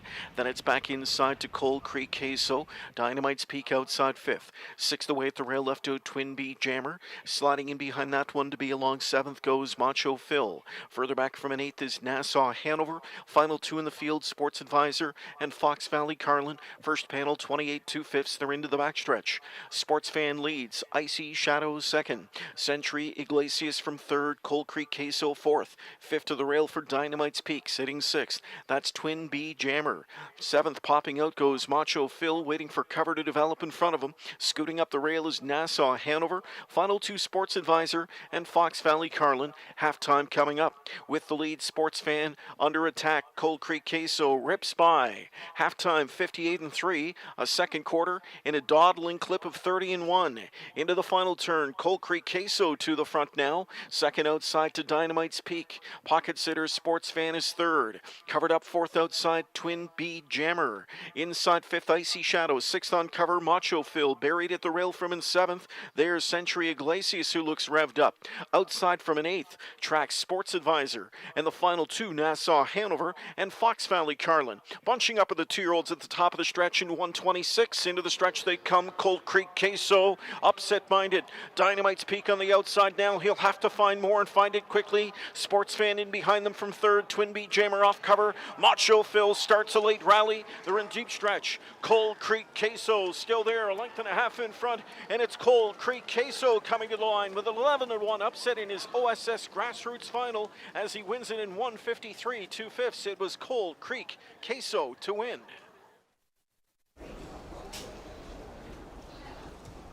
Cold Creek Queso, you talked about him and the impressive effort he turned in last time out, Robert, and when he made the snap move to the front here, you knew he meant business. Austin Soucy, I think, felt quite confident that he was sitting on a live wire tonight, and the colt responds in a big, big way. Yeah, that was a big effort from Cold Creek Queso, and last time got away 9th off the gate, had some traffic trouble, and closed up nicely to finish 5th just to make the final. I mean, just slipped in really. Last quarter at 26 and 3, and Austin Soucy, someone I got to watch a lot over at Grand River doing the broadcast there, and a young rising talent in the sport, Greg. Absolutely, and that could be a stepping stone type victory because not only did he win, he didn't look for help from others here. He made his own racing luck, and that says a lot. He knew that, or he felt quite confident that he had the horse to do what he did, and I was surprised he was able to make the move to the front like he did in the middle half. But once he did, it was going to be tough to get around him, and nobody could. In fact, they could not get by his wheel tonight. Yeah, you're right. I was actually surprised and mentioned to you, we got Austin Soucy coming first over here because sometimes younger drivers that don't drive here often, don't really want to mix it up too much and come first over. They want to try to get cover or sit in the pylons, but he said no, it's go time with this one tonight, and he just claimed a victory in the Grassroots Championship. Speaking of pylons, it looks like they are having a peek at the number 10 sports fan, third place finisher. He was in some tight quarters in the stretch, so the inquiry sign is up. Results unofficial, but we will take a quick break, and when we come back, we'll have it all sorted out. You're watching live coverage here on COSA-TV. Winback Farm is the #1 breeder for Ontario's sire stakes. Don't miss Winback Farm's Ontario yearlings at 2021 sales, including Ontario Select, Lexington, and Harrisburg, featuring first Ontario crop yearlings from My MVP, also yearlings from Archangel, Art Speak, Better Than Cheddar, Better's Delight, and Shadow Play. Don't miss your chance on a Winback Bred Ontario Gold winner. For more information, visit winbackfarm.com. I gotta hit the beat. Gotta hit the beat. Gotta hit the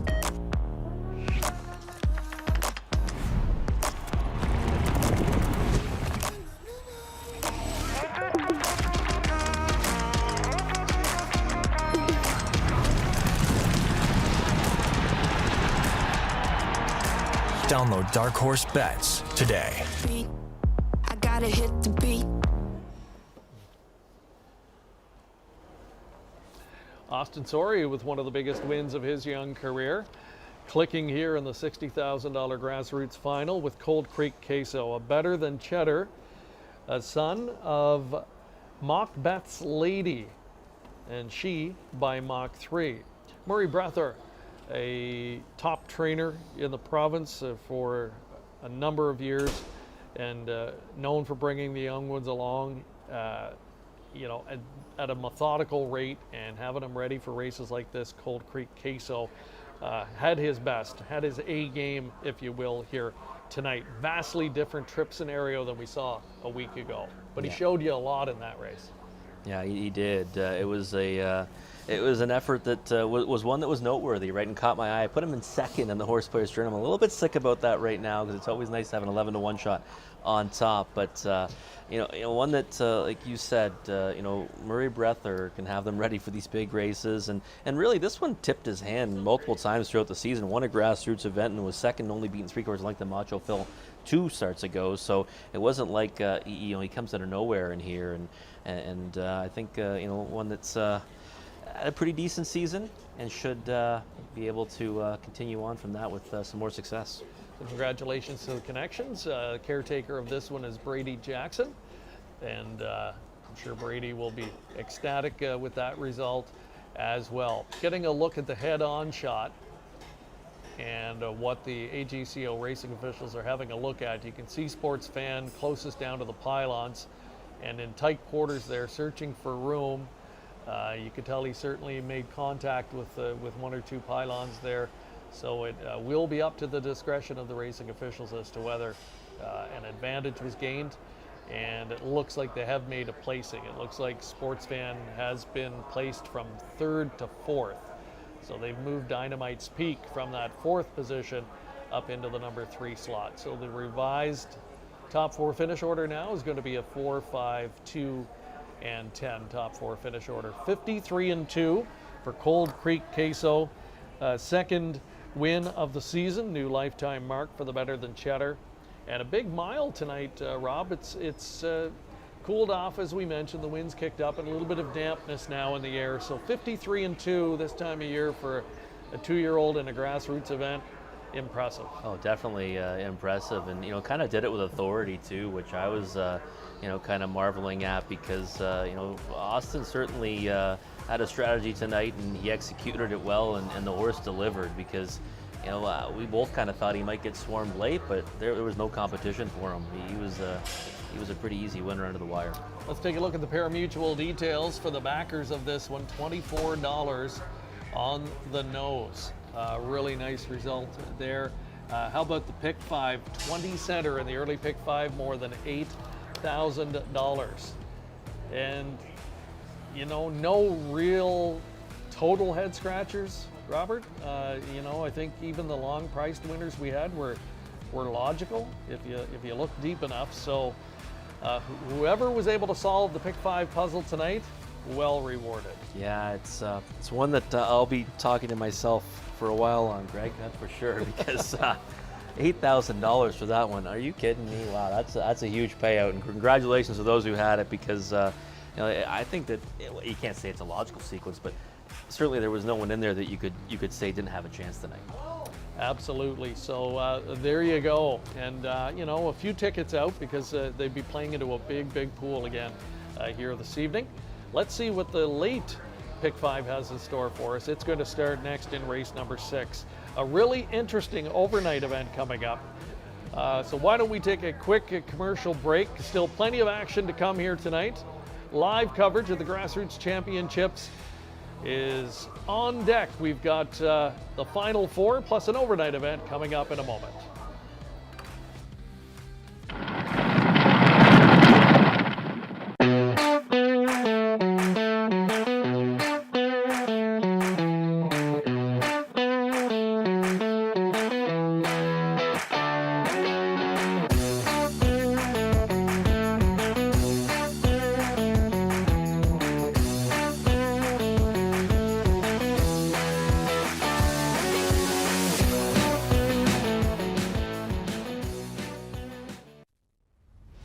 Harness Racing Update is the sport's most comprehensive and timely news source.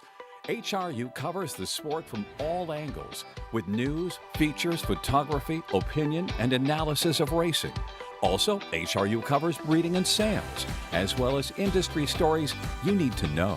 It's all delivered by a deep, diverse, and talented team of writers and photographers. And the best news is that it's free to subscribe. Subscribe to HRU today for free at harnessracingupdate.com and see what everyone is talking about.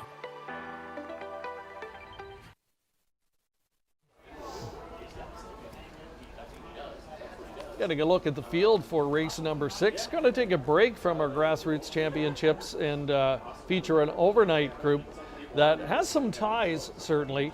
Mayhem Hanover is an OSS graduate. In fact, he was one of the horses that we talked about at the beginning of the show that was able to repeat and was a 2-time winner in the Grassroots division. He's really stepped up to a new level and has become one of the top older pacers in the province. Yeah, he's had himself a strong season. Just 2 wins out of 17 starts, but just under 75,000 made, and kind of one that's been knocking at the door against the best horses here at Mohawk Park recently. Was second, only beaten half length to Warri Vital 3 starts back. That was in an open handicap on North America Cup night, and paces mile on 150 flat. So impressive feat, obviously, when you repeat as a Grassroots champion at 2 and 3, and one that I think is going to have a big chance here tonight after having a pretty good season against some of the best.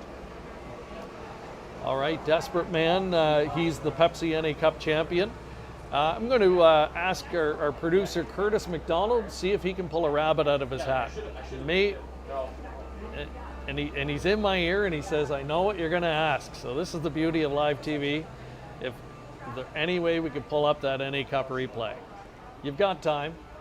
We'll talk here for a little while and give him time to pull that up, but it would be fun to relive that, and boy, that was a popular win. Speaking of popular wins, Austin Soucy getting a lot of love here on social media after his win. Tasha McKenzie says everybody from home cheering him on. Sean Hunt giving him kudos. Donna Males congratulating Austin on the victory. as well. Joanne Kernow is watching this evening, another regular viewer. Happy to have Joanne on board. JD giving us some updates from the Lexington sale. Local owner Gino Toscani has been busy again. Boy, there's a guy that's put a lot of money into the game in the last number of years. Had a horse race earlier tonight, I believe, the Greek Freak. Yes, that's his. Yeah, one that they purchased and brought up here and got a nice win. Not too long ago, anyways, in 49 and change. Not so much luck tonight, but I'm sure one we'll see in the winner's circle in the near future. And we appreciate all the updates and the comments. Again, everybody that does so, you're going to be entered for that prize draw. So Curtis is working his magic. I think we're going to have that NA Cup replay for you here in a moment. And we'll probably pick it up from about the halfway point on, I think, and giving him his verbal cues in his ear. And we're also going to have the winner of that OSS contest that we'll be announcing a little bit shortly as well. So here's a look back at the Pepsi NA Cup from earlier this year. It was the night that everybody thought Bulldog Hanover would be coronated a champion, but his fellow OSS counterpart, Desperate Man, had other ideas. Let's take another look back with the call and track announcer Ken Middleton. Perfect Sting is first up from in third now. Desperate Man is lurking second over from in fourth. What a trip. Henry's mapped out for him. Back inside from in fifth. Locked and shuffled. Which way to the beach? Sixth inside Jimmy Connor B. Seventh and overled is Better Son. Then it's a Buckabet Hanover. 3/4 of a mile. 1:22. 26 and 4. A big E-size third quarter there. And it's Bulldog Hanover coming into the stretch. Perfect Sting from first over. Rocky Road Hanover in the pocket spot. Still there at the rail is Bulldog Hanover. Perfect Sting. Off cutter, Desperate Man. And it's Desperate Man pacing up late for Henry coming on. Desperate Man on the far outside. Desperate Man. There's no desperation in those strides. He's a Pepsi North America Cup winner. And he scores in 1:49 and 3. Desperate Man.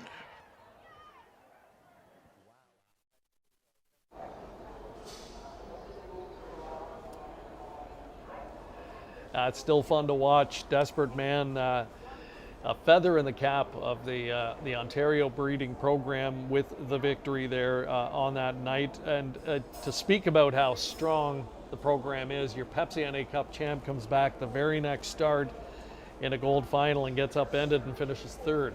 Yeah, to the now horse, I'd say at the gold level, which is Powertrain. I mean, Powertrain just turned in some huge miles and got the better of Desperate Man and Bulldog Hanover last time. So that will be fun to watch next week.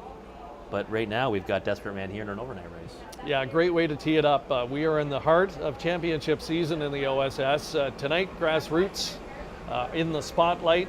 Next week, it is the Super Finals. Of course, the big guns will be competing in those lucrative finals. A Desperate Man with a bit of a tune-up tonight here in race 6.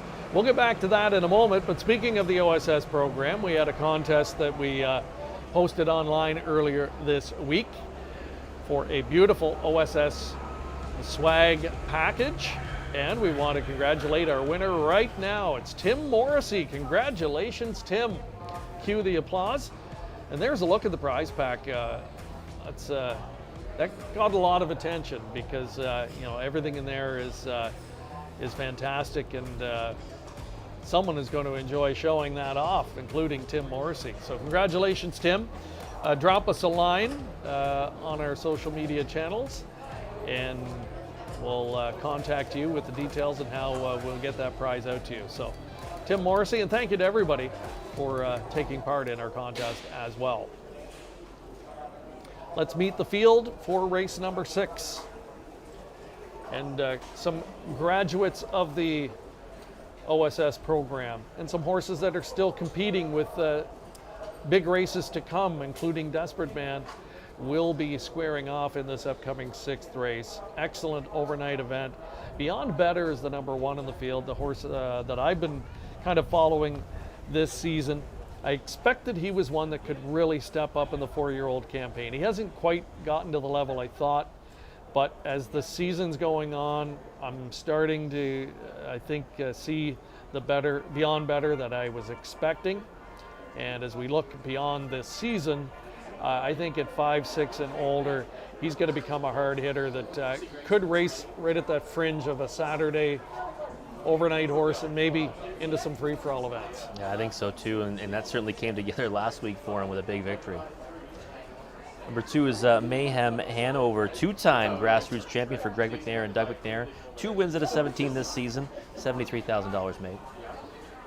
Number 3, Sweet Diesel. He stepped up in a big way last time out, and with a 25-4 final quarter to seal the deal and a 150 win. There's a look at the NA Cup champ, Desperate Man on Post Parade. Yeah, Desperate Man, number 4, and what a season he's had. And bigger things next week, though. This is a tune-up race, so I think that we might not see him at his best. Just had a look at East End from the Fellows stable. The veteran hard hitter with 600,000 on his card, and Speedy Dominic the 6 is a newcomer that's been turning some heads. Yeah, definitely. Number 7 is Best in Show, Meadowlands Pace champion for Chantal Mitchell and Louis-Philippe Roy. Carmen Osceola with another starter here, points north. James McDonald looking to continue what's already been a big night at the office. And number 9, Pirate Hanover for Richard Moreau and Jody Jameson. Over $113,000 made this year on a bit of a roll with 2 wins in a row. He's been a hard luck type over the course of his career, Robert, but good to see him finally starting to put in a series of good races. At age 2, he had some misfortune. I believe it was a Metro elimination where he actually fell down. He had only 7 starts in the campaign. This year at age 3, he's slowly but surely starting to round into form. But really, the lucrative stakes are behind him, and they now look at probably just a prospect in those older pacing ranks. And he looks like the type that could be right there near the top level. Yeah, Pirate Hanover, he actually got his foot caught in his hobble in that start in the Metro Pace elimination, and it was gearing up. I thought, he was going to have a huge 2-year-old season. Ended up only having 7 starts, and I think he's one coming into his own right now. And it's always tough for me to get behind 3-year-olds racing against older horses, even if they are ones at the top of their game, because it's a whole new ball game, right? Facing against older horses, even in this late in the season. Pirate Hanover, though, 2 wins in a row, and no worse than second his last 3. And I think Richard Moreau's got this one figured out. Best in Show, another accomplished individual, a past Meadowlands Pace champion, and that accounts for a lot of his career bankroll of $750,000.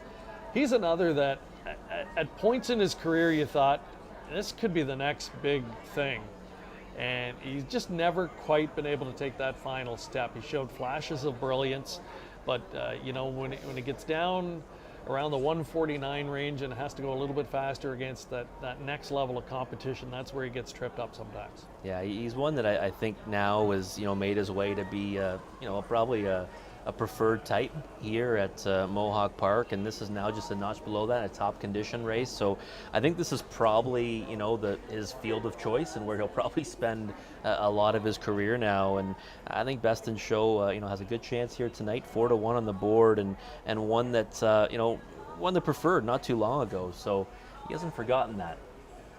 And if he's if you want to call it underachieved a little bit in the last couple of years, East End, on the other hand, is a different scenario. That's one that he seems to overreach a little bit. He's a veteran. He's the definition of a hard-hitting type. Last year, $135,000 made the hard way, almost $90,000 this year. So he's on pace for another $100,000 plus season.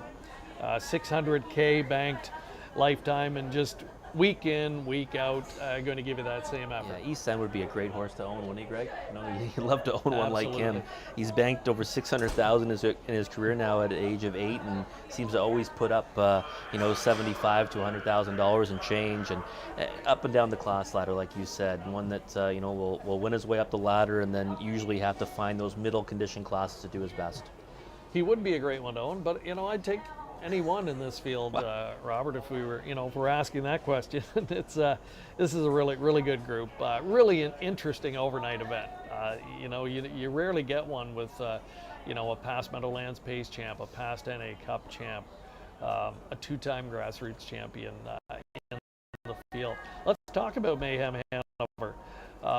He's another one that, if you go 4 lines back, he turned in the most impressive effort of his career hasn't quite been able to follow that up.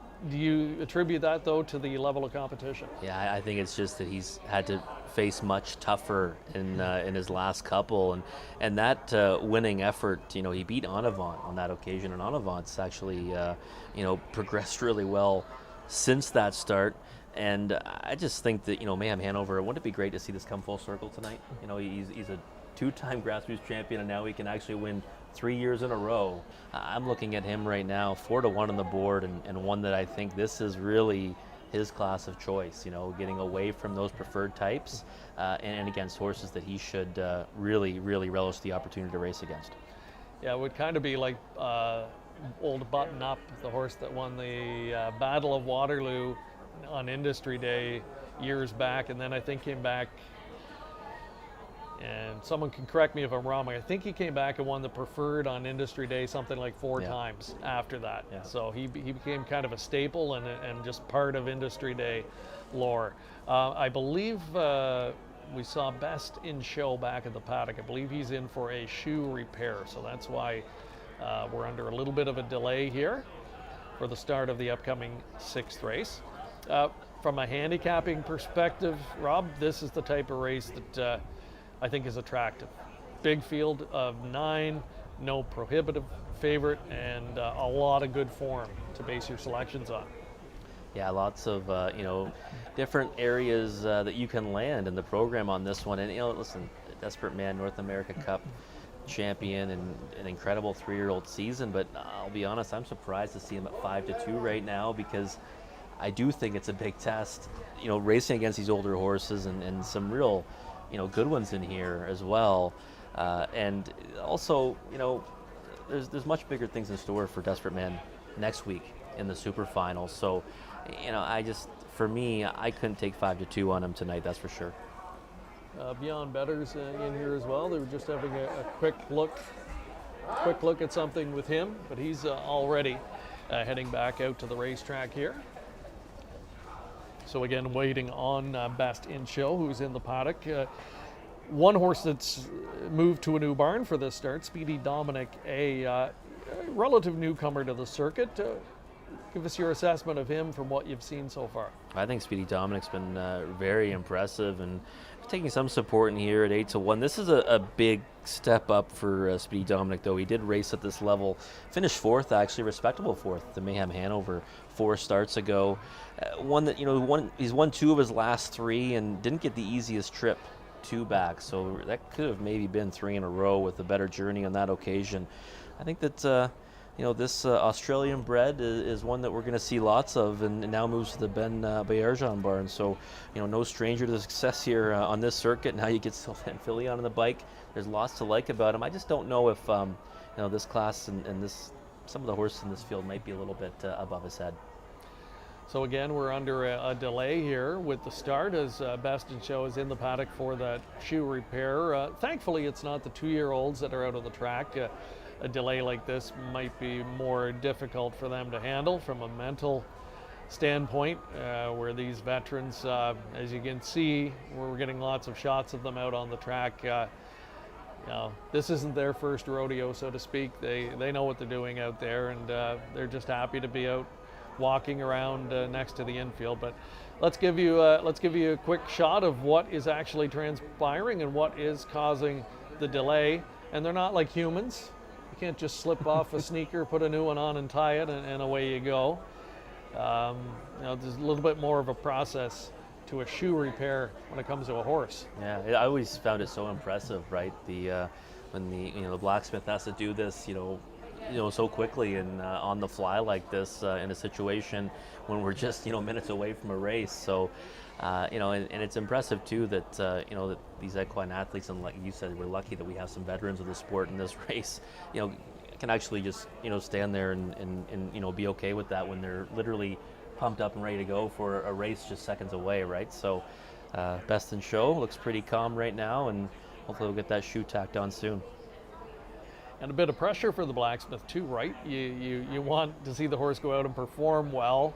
If the horse goes out, makes a break, or just doesn't seem to perform up to their standard, then they likely wonder, well, Was it something to do with the shoeing job? But I've seen some too take credit for a victory. Sure. When it goes that way, right? So I've seen a few times it must be the shoes. Yeah.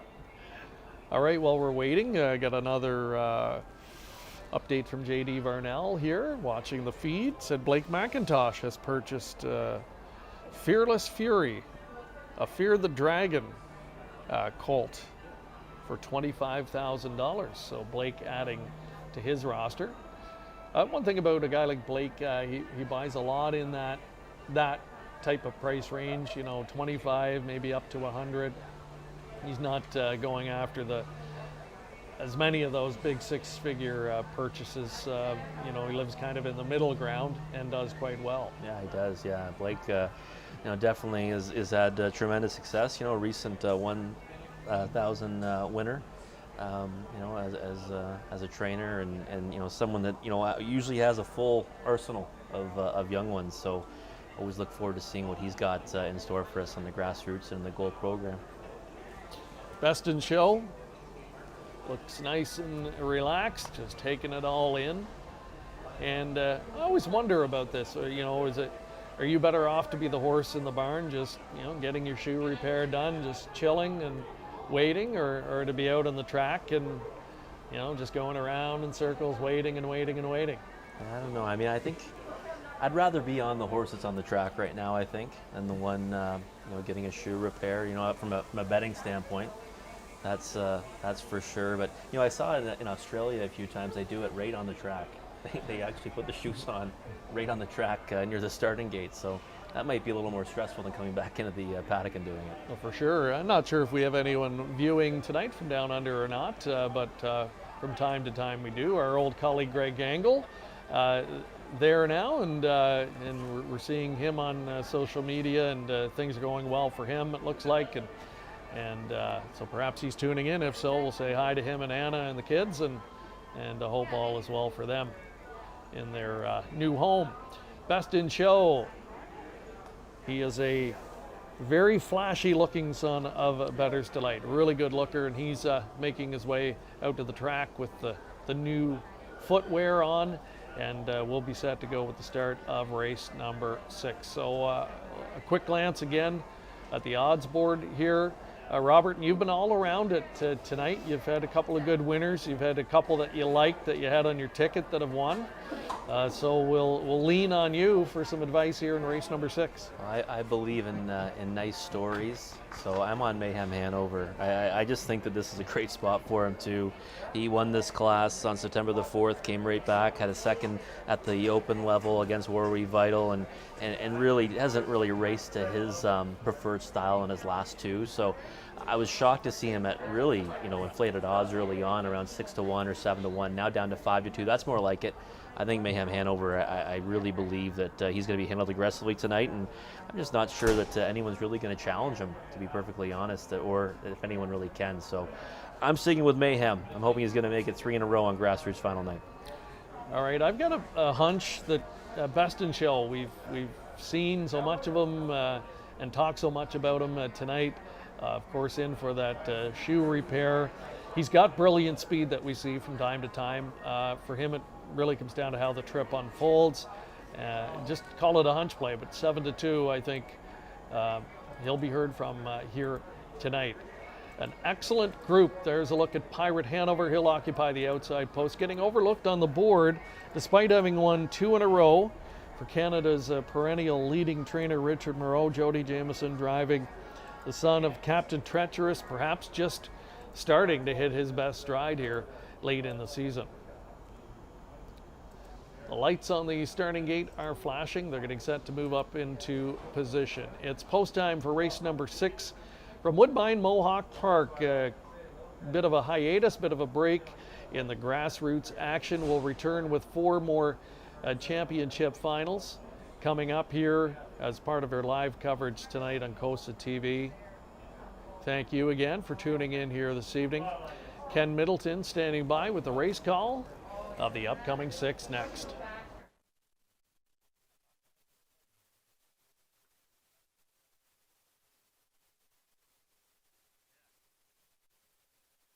Starting gate is moving into position now. They're lining up for tonight's 6th race. We've got a field of 9 here. Public going to number 2, Mayhem Hanover, with Doug McNair aboard that Greg McNair trainee. Pacers won 2 of 17 on the season, but he's been on the ropes in his last couple against tougher. Class relief is key for him tonight. Good post to work from. See if he can live up to the 2-to-1 hype. It's post time for race 6 to start the late pick 5.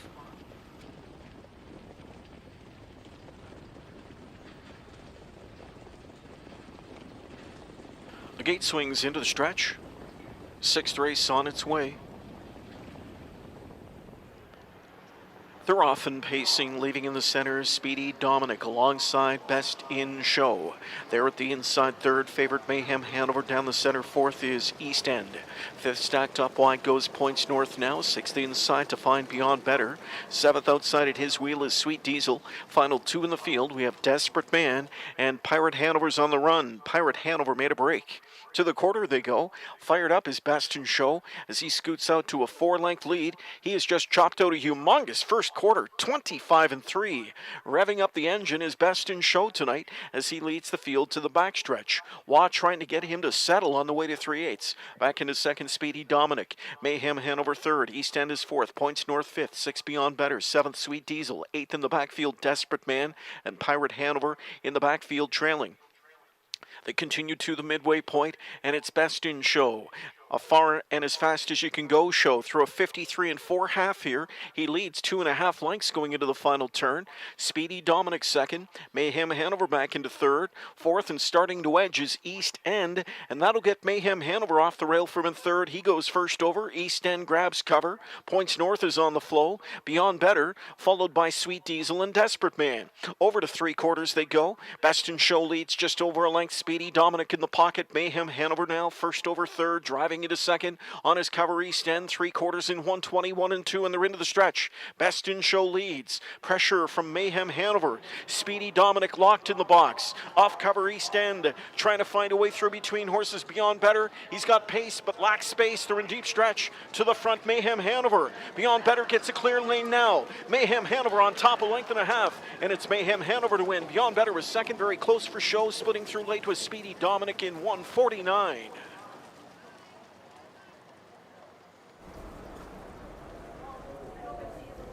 All right, Mayhem Hanover getting the job done now, a 3-time winner on Grassroots final night. Back-to-back wins in the Grassroots Championships at 2 and 3, and now wins in the upper condition class here as a 4-year-old. And amazing to see it come full circle, Greg. Really, nice stuff here. 5-2, by the way. That's a monster price on Mayhem Hanover. Yeah, and it really set up well in front of him. The new shoes for Best in Show. He certainly did put on a speed show, but could not hold up to those amazing fractions. 53 4/2, 1:21 and 2. Mayhem Hanover had a wall of horses though closing in behind him, but really no one able to get close to him at the end. A gritty first over victory for Mayhem Hanover. The 4-year-old son of sports writer has shown here later in the year that he can handle the top level performers here in Canada, and I think he's one you're going to see in some big events next year. I'm already thinking about our home track, the Camelot Classic. He could be a good local possibility. Yeah, that race would suit him well too, because he's loaded with speed, but he's also versatile, like we saw tonight. He doesn't need the front end, right? He came first over, and that's a big effort there. And Beyond Better, one that you were eyeing up, finished second. Yeah, he's closing up well. So 2 ever improving 4-year-olds, and really going to bolster the older ranks here as you look ahead to the 2022 season. Mayhem Hanover, Grassroots night, always a productive one for him. He's victorious tonight in our overnight event. Another look at the final portions of the stretch drive as we go to break. When we return, we continue with Grassroots Championship night here from Woodbine, Mohawk Park. For over 25 years, Tara Hill Stud has worked with partners to help produce champion stallions. We are proud to have bred great racehorses like Fade Out, Shower Play, Precious Delight, and There's a Demon in Me. Our stallions, past and present, have had tremendous success while making a huge impact on racing across North America. Mr. Levesque, Mach 3, Cadabra, Muscle Mass, and Precious Bunny, to name a few. Our stallions' progeny have won major events, including the Hambletonian. Tara Hill's stud are currently standing 9 of the industry's top stallions. Alarm Detector, Control the Moment, Danson Lou, Flanagan Memory, Green Manalishi, He's Watching, Muscle Mass, Resolve, and Sports Writer. Our facility is modern, our staff knowledgeable. Consider Tara Hill's stud when choosing a home for your stallion. Tara Hill's stud, where champions stand and champion yearlings are raised. Log on to tarahills.com.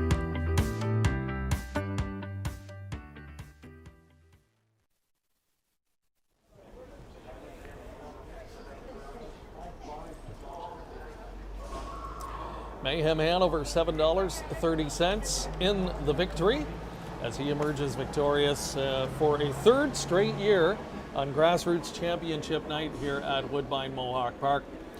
Triggers a nice double worth $150 and change. The superfecta 20-cent combination at just north of $140. Mayhem Hanover for the tandem of Doug and Greg McNair, staples in the Ontario Sire Stakes program. Doug, another good season, 4th in the driver standings of the OSS this year.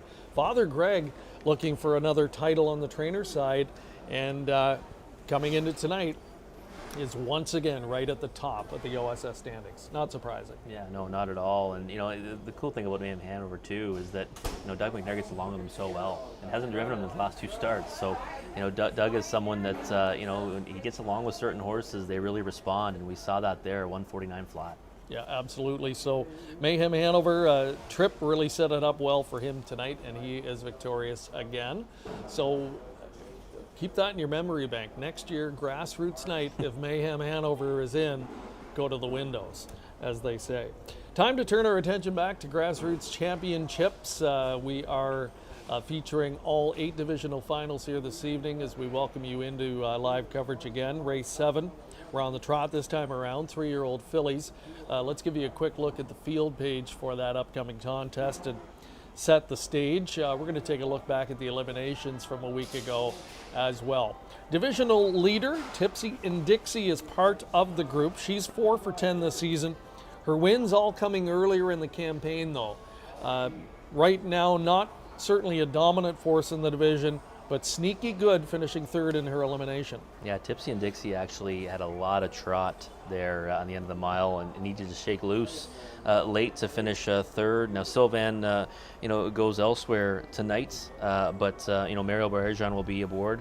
And you know, Tipsy and Dixie earlier in the year was a bit of a half-mile specialist, and now I think is really starting to race better on the big track. So, you know, one that I don't think will get a ton of support in here, but one that you need to consider, that's for sure.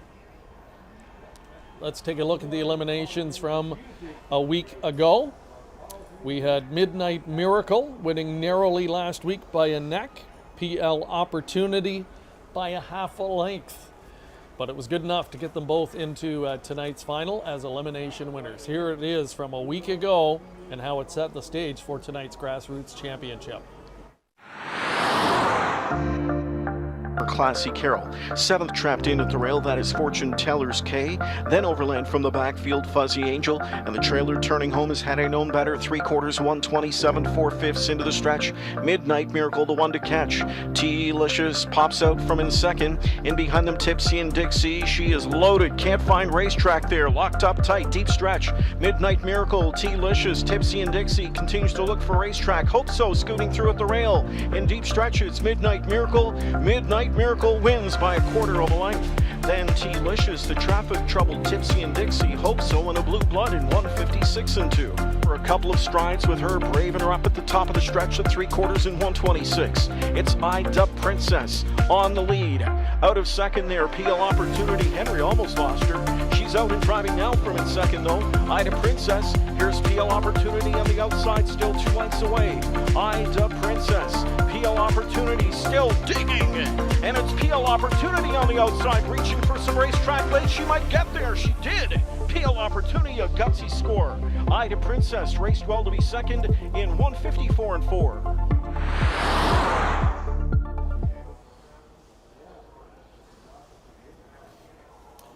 So 2 narrow but equally impressive victories, I thought, from a week ago. PL Opportunity, really the now horse, though. She's won half of her 10 races this year, coming in the last 6 starts, entering this contest here tonight. Trevor Henry teaming up with Matt Dupuis. As mentioned, Matt celebrating an anniversary, earlier tonight. Again, I want to wish happy birthday to the Dupuis, Matt and Rachel, on their anniversary celebration.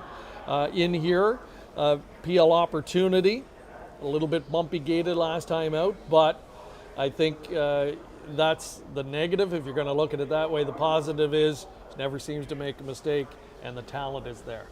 Yeah, definitely. PL Opportunity, won 5 of 10 in the season. All those victories have come in her last 6 starts. So one that's really, ended up rounding into form and establishing herself as the one to beat. And no surprise right now, 4-5 on the odds board, just because of how impressive she's been.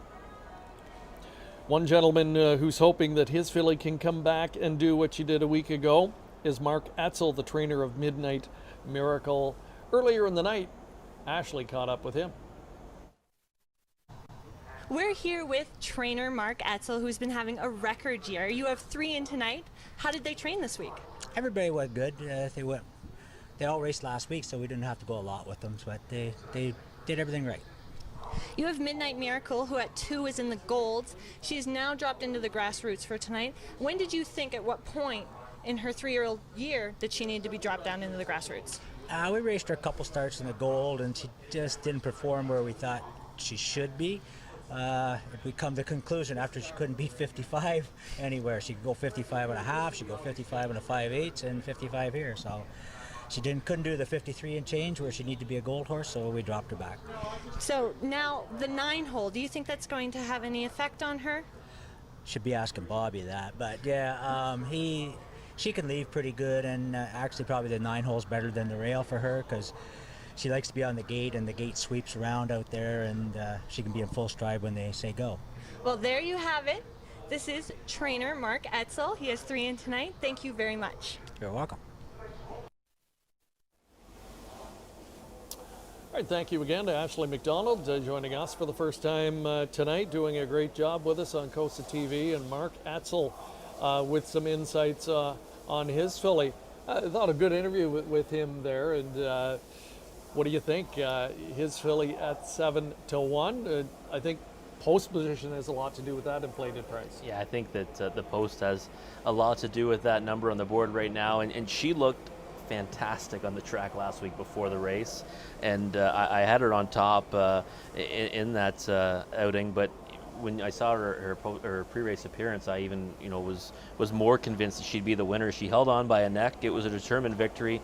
Post 9, she's got early speed, so she can probably overcome it. But I do think that she might have her hands full with the other 2 fillies that battled it out in the other elimination last week. Well, if there's any doubt who the top trotting stallion in the province is right now, it's diminished here when you look at the field in race number 7. Muscle Mass, represented by 7 of the 10 starters. He has definitely made his mark on the provincial program, and some other nice trotting stallions have really I think made some noise this year. One that comes to mind is Resolve. Resolve's I think starting to make a name for himself. Archangel, bit of a real breakthrough the last couple of years as well. Yeah, definitely. And we kind of noted that when I did the babies races with you earlier in the year, Greg, and we saw so many Resolves that were qualifying so well, and Archangels as well. So I've been really impressed by the youngsters by Resolve, but there's no question that Muscle Mass he still has a dominant hold over the young trotters in the OSS. And for those tuning in tonight, let us know who's your favorite stallion in the provincial program, whether it's a trotting stallion or a pacing stallion. Share your opinion. I think we can all acknowledge who the top guns are in the division. And on the trotting side, I mean, we've been very fortunate in the province. We had the late Balanced Image really put Canadian racing on the map for a long time. Cadabra kind of took over the torch for a number of years, and his record just speaks for itself, and now muscle mass kind of has carried that forward. But a real nice supporting cast. And on the pacing side, I think the depth on the stallion roster in Ontario is what's impressed me, especially in the last, say, 3-4 years.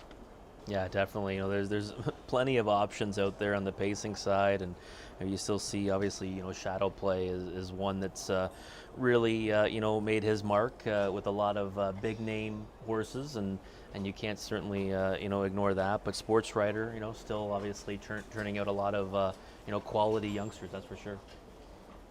They're on the track and getting ready for the post parade here. Another update from J.D. Varnell. He's got some more sales results for us. Kind of made me laugh. Trot and Trevor Ritchie has bought Sweetheart Deal, a bay colt, down by the seaside. So Trot and Trev buying a pacing bred yearling for $65,000. And boy, you talk about a great driver in his day, and bringing his best when the moment was biggest, including a Hamiltonian victory. Trot and Trev Ritchie won 3 Breeders' Crowns on a single night as well. Let's give you a look at the post parade now for the 3-year-old filly trot. T-Licious was just on post parade. 2 is Hope So. Austin Soria already with a Grassroots win under his belt. Teams up here with the legendary Canadian trainer Bob McIntosh. 3 is PL Olivia, Sylvan Fillion aboard for Katie Huskinson. Tipsy and Dixie, what a year it's been for her. She's won 4 of 10, another $53,000 on her card for the stable. Harry Fulton trains, Mario Baerjan driving. Number 5 is Ida Princess for William McClure. Jody Jameson jumped aboard 6 starts ago. They have not missed the top 2 since then. PL Opportunity, she's taken advantage of most of her opportunities. Has won 5 of her last 6 coming in. Matt Dupuis owns and trains Trevor Henry in the bike. Number 7 is a Blue Blood for Greg McNair and Doug McNair. And one of the sneaky chance in here. I know, Doug's been fond of this horse throughout the season. Stonebridge Strong, a good third as a long shot in her elimination. Paul Megans trains for Saltwater Stable. Chris Christoforou with the steer. Number 9, Midnight Miracle, Bob McClure aboard for Mark Etzel, who's having a career season. This filly's won 3 of 12, hit the board in 7 of those efforts. And the number 10, Rubies Are Nice. James McDonald teams up with trainer Rob Fellows, Blair and Erna Corbeil of Beaumont, Alberta, the owners of this one. She's been the busiest in the field, or one of the busiest this season, with 13 starts and a productive campaign. 8 top 3 finishes and 40,000 earned, and one of the fastest in the group by virtue of her 154 and 1 victory earlier this season. That's the complete field. No surprise at even money is PL Opportunity, who got there last time out. Now, if you're trying to play against the favorite here and you're looking for something to give you a bit of hope, I think one thing to look at is the margin of victory in the last 2. She's only been able to win by a half a length each time. Seems to find a way, but it gives the others some hope that they can compete and maybe upend her tonight. Yeah, I didn't go against PL Opportunity in the Horse Players Journal, and that's just because she's been so good, winning 5 of her last 6, and even though last week she got a little bit steppy, Trevor had to actually collect her up, and she probably lost about a length and a half when that happened. So, still got the job done. Ida Princess, though, number 5, Greg, is one that Jody Jameson jumped aboard this one, and they've gotten along together splendidly with 6 consecutive top 2 finishes. So, I think that 3-1 on Ida Princess right now is a pretty attractive price. Joanne Kurnow chiming in tonight. Her favorite stallion is Better's Delight. Hard to go wrong with him. One of the greatest sires in North America over the last decade, and great horse on the racetrack as well. Remember what he did, of course, winning the Pepsi North America Cup. And I didn't know at the time that he would go on to do what he did in the stallion ranks, but his legacy will live on for years to come. Thank you to Joanne for chiming in, and Joanne and everyone else who has left a comment tonight on the show will be entered for the draw. We'll have the winner posted on our social media channels. as we get set for race number 7. Here we've got the Team McNair tandem here with a Blue Blood, one of the 7 daughters of muscle mass in the field. She's had a 4-win campaign, and 3 back was able to put it together with a 56-2 win on that occasion, but seems to have difficulty, breaking that 156 barrier. And I think it just really comes down to overall speed. And you've got to go a little bit faster to win now at this level. Yeah, I think that, definitely one that is up against it tonight. And the odds board, kind of reflects that 34-1. 2 wins, though, in the Grassroots so far this season. So a Blue Blood is one that, might be able to get forwardly placed in here and get a piece of it, but I'm thinking a smaller share is probably her ceiling. Stonebridge Strong, another of the long shots in here, and a little bit different than some of the races we've seen earlier. It seems to be 4 or 5 that people think have a logical chance to contend for the win, and then the other 4 or 5 are racing maybe for the minor spoils. Now, what you can get there is one of those can sneak into the ticket. It could be bombs away. Of those ones that are high double digits, who would be the one you'd use on your ticket? Tipsy and Dixie, number 4, 17-1 right now. Last time forwardly placed and had trot, deep in the stretch. She was angling outside and, may have actually finished better than that 3rd place finish if she had gotten room sooner. So that's one I'd be putting in my exotics, that's for sure. Mario Baerge on a board for Harry Poulton. All right, T-Licious getting some support here at 6-1 as the starting gate begins to roll for race number 7. So it's been an interesting evening so far, lots of different storylines. One of them, Austin Soucy, with a big win earlier on the program. He'll be looking for a 2nd Grassroots championship of the night. Team McNair just won with Mayhem Hanover. They'll try and come back and score an upset victory here with a Blue Blood. PL opportunity for the couple celebrating their anniversary tonight, and there's no other way they'd rather celebrate that than with a win here in this Grassroots Championship. Let's see how it unfolds. Track announcer Ken Middleton has the description coming up. Henry aboard the Matt Dupuis trainee. 5 wins from 10 starts in the year. Trotting filly has put together back-to-back winning efforts coming in. She'll look to keep the ball rolling tonight. She's even money. Lined up the 7th race, set for their Grassroots final. They're off and trotting, a Blue Blood. Sharp speed off the car for her. Outside of that one is Midnight Miracle, splitting through early. Tipsy and Dixie forwardly placed. From the extreme outside is Rubies Are Nice. We did have a breaker. Hope So is the one on the run in the backfield. Another breaker. Filion just lost PL Olivia going into that turn. Out to grab the lead from McClure. Rushing out is Midnight Miracle to find the front. A Blue Blood in the pocket. Tipsy and Dixie is 3rd. Ida Princess outside now, coming on in 4th. Backed off to 5th. Inside is T-Licious. Racing further back. 6th, Rubies Are Nice. Then it's PL Opportunity, tracked by Stonebridge Strong. The opening quarter was 27-3.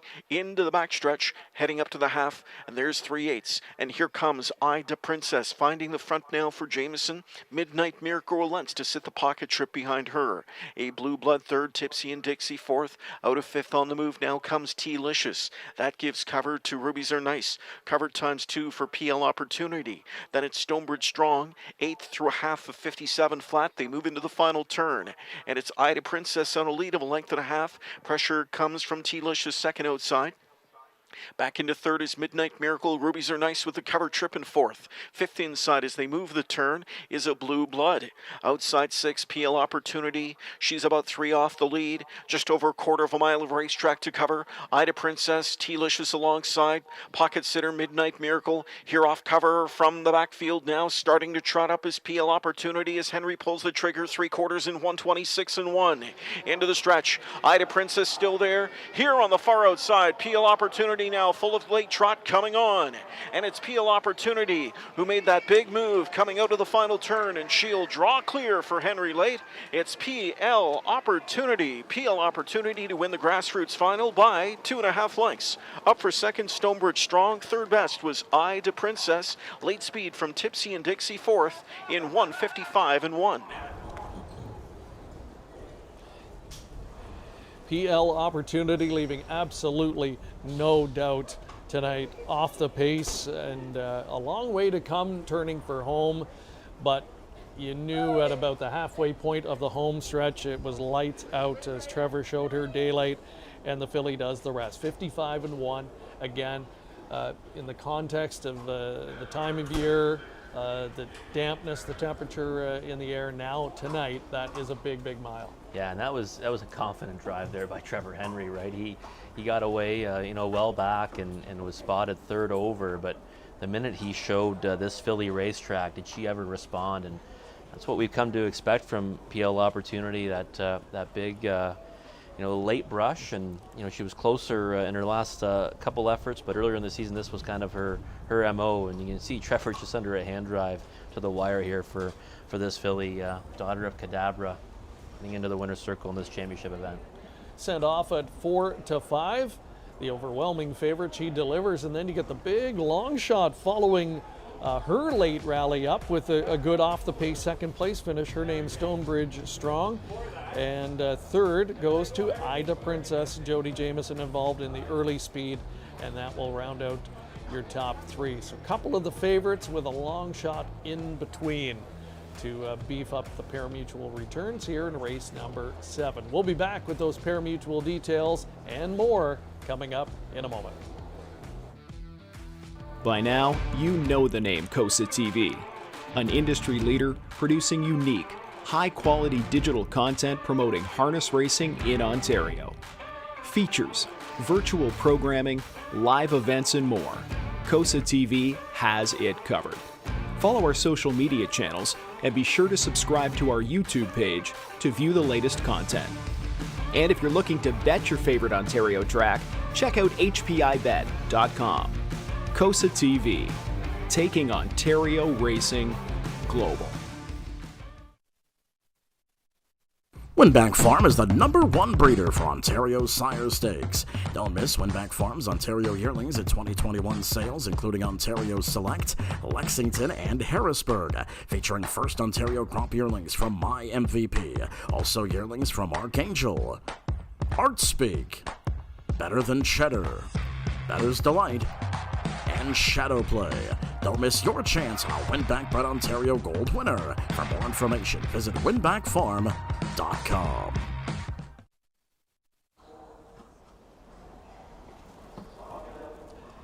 There's a look at the winner circle, a happy winner circle. There's Rachel Dupuis with the hardware. Happy anniversary, Rachel and Matt. Great people, and over the years have done very well. And I think this will be a popular win in many corners here this evening. And they have got a special filly on their hands here. And we said going into the last turn, we watch a lot of races, and we both kind of looked at each other and said, well, I don't know. She has a long way to come, and can't afford any miscues or any bad steps or anything like that. And as soon as Trevor gave her the green light, you could tell she was going to get there easily. Yeah, I think that was probably the plan tonight. We saw a bit of a bobble last time, up close into the the early pace scenario, and this time around just waiting for that stretch drive to be shown racetrack, and just responded almost immediately as soon as she saw clearance. So there was never really a doubt once we saw this one get into gear. But yeah, some dicey moments really racing from that far out of it. Good look at Trevor Henry. Boy, a big year for Trevor. It was capped, of course, by the Pepsi NA Cup Championship earlier this year. But you know what? He celebrated. I think he enjoyed it that night. Maybe a day or two of congratulations, and then he's the type that's behind him now, and business as usual, and on to the next night. He's just become a real reliable driver here on the circuit. From the day he got here, he fit right in like a glove, and here he is now getting top call in a lot of these big races and a full lineup on nights like this. That's the thing about harness racing. There is no off season to really enjoy the big victories, is there? So we saw Trevor that night after the NA Cup victory, and he's right back at it. Within a couple of days, and there's no real time to sit back and enjoy them. I'm sure there'll be moments of reflection for sure, but these guys are right back at it on the racetrack in no time. Yeah, Trevor's a workhorse for sure. I think he takes a bit of time off. I believe he's got a cottage or something, or he goes down to Tennessee, somewhere like that. Him and wife Shannon, and I believe maybe some family and friends, and that's about it. The rest of the year, he's at it week in, week out, and winning races in bunches. PL Opportunity for the favorite players delivers here. With the long shot, though, you get a nice exactor return.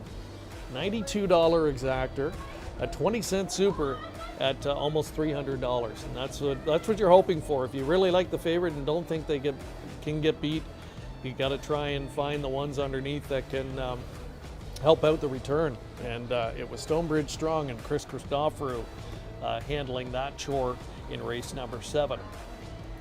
So we've got 3 more to go here, 5 in the books, and our Grassroots finals will continue next in race number 8. We're back on the pace this time with the 2-year-old filly pacers. We'll give you a look at the field page in a moment to set the stage for you in this upcoming contest. Another $60,000 on the line.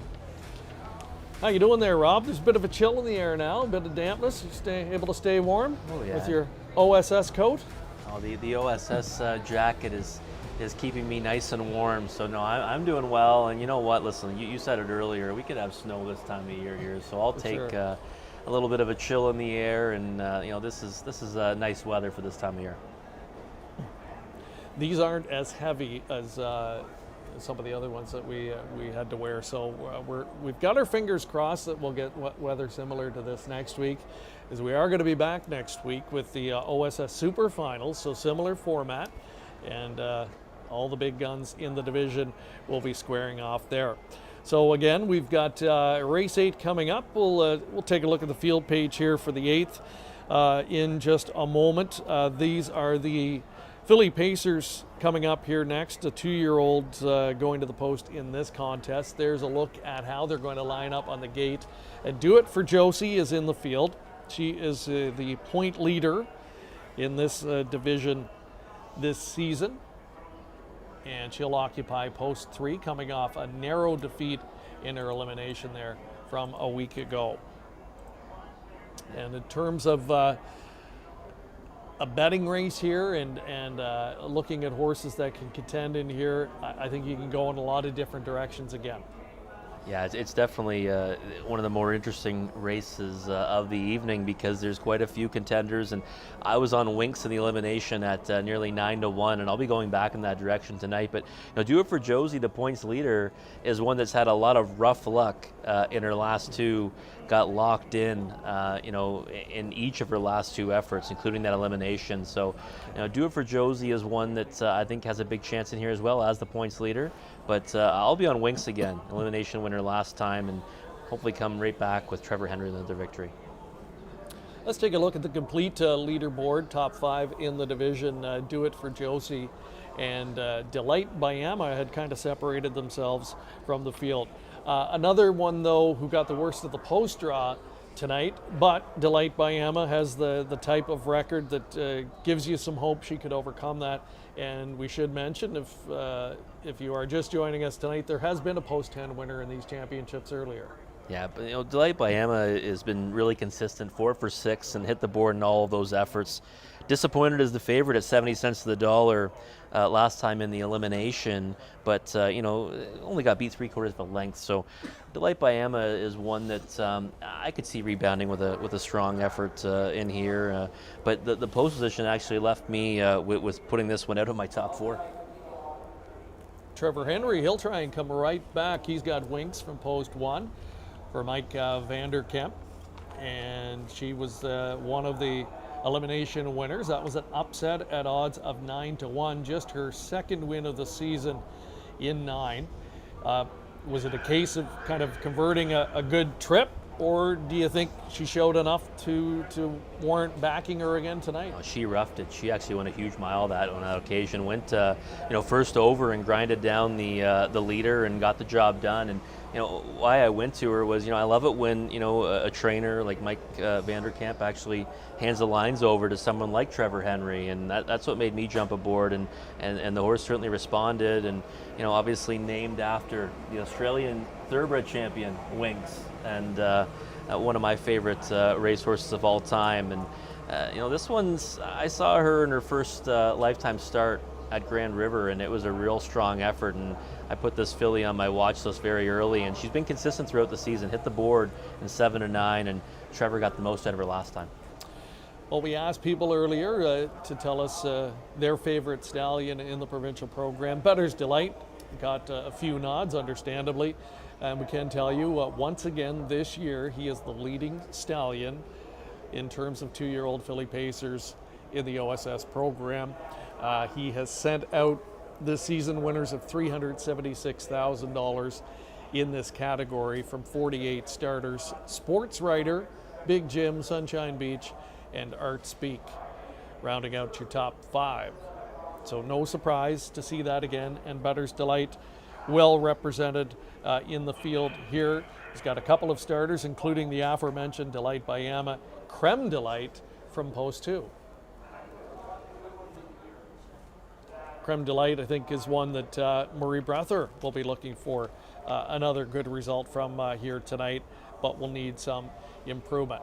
So while we have a moment, we're getting a look at them in the Paddock location and getting set to come on out to the racetrack. Again, we always love to engage with our viewers on social media, and we love seeing some funny photos and photographs that the folks in the racing community post. This one came from earlier this week, none other than Kingston Henry. He's become a celebrity on social media, and you know what? You have to be committed in this game, Robert.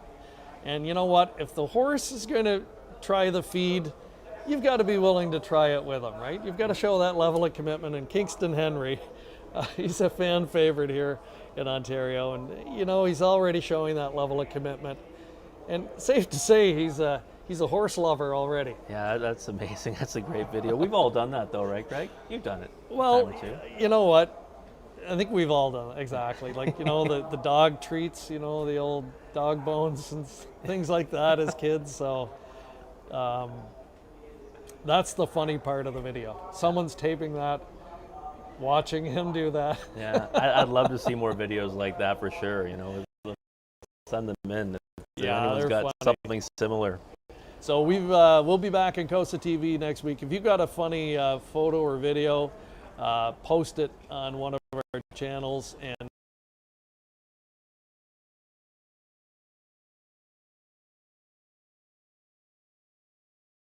have gone viral so far. So he's become quite a celebrity in the harness racing community at a young age. And you're enjoying that feed too. So I have to figure out which one that was.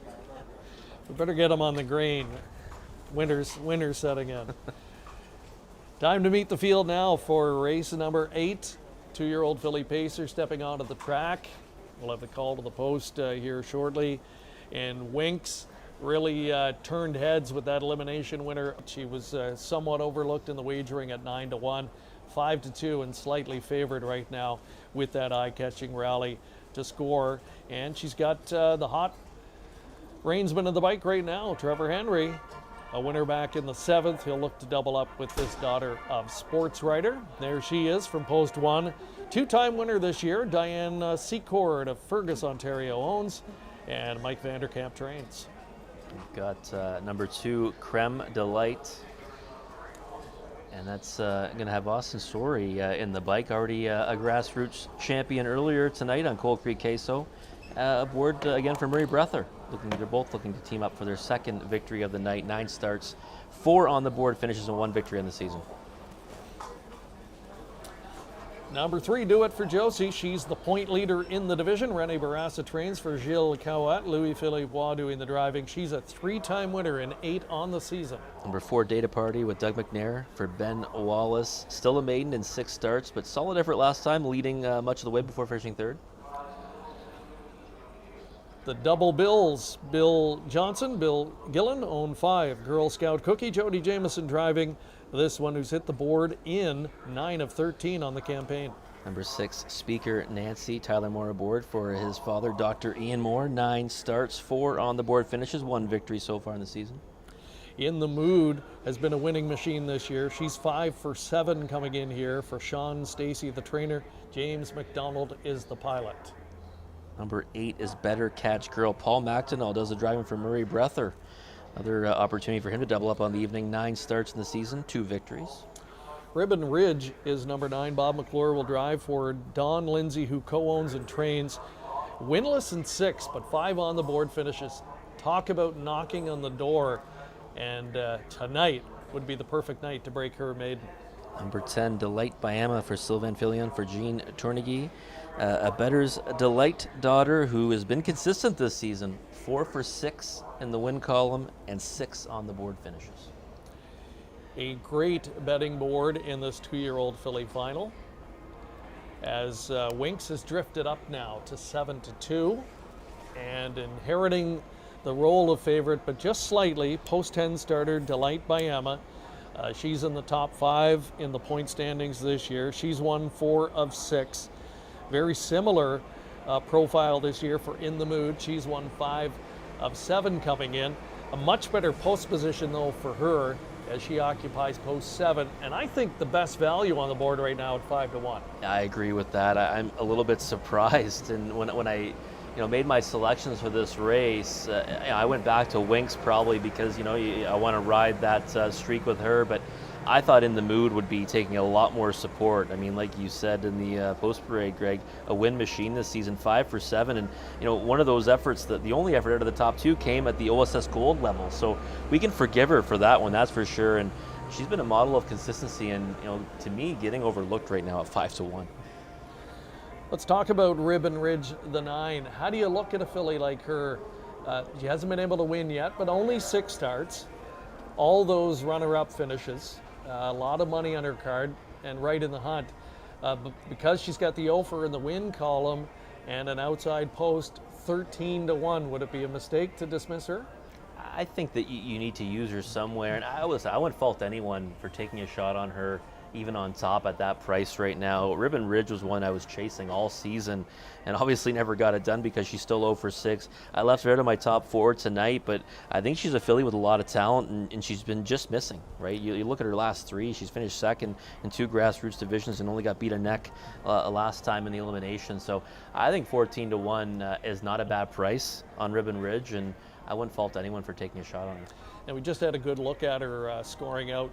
Nice filly, nice size filly, well made. And her sire, Art Speak, a good season for him in the OSS program. In this category, he sits in the top 5 for 2-year-old fillies. And she is a big part of that. We're under a minute now to post time. The countdown clock under 60 seconds as we get ready to go. Would you say this is the best betting race we've seen from our grassroots finals tonight?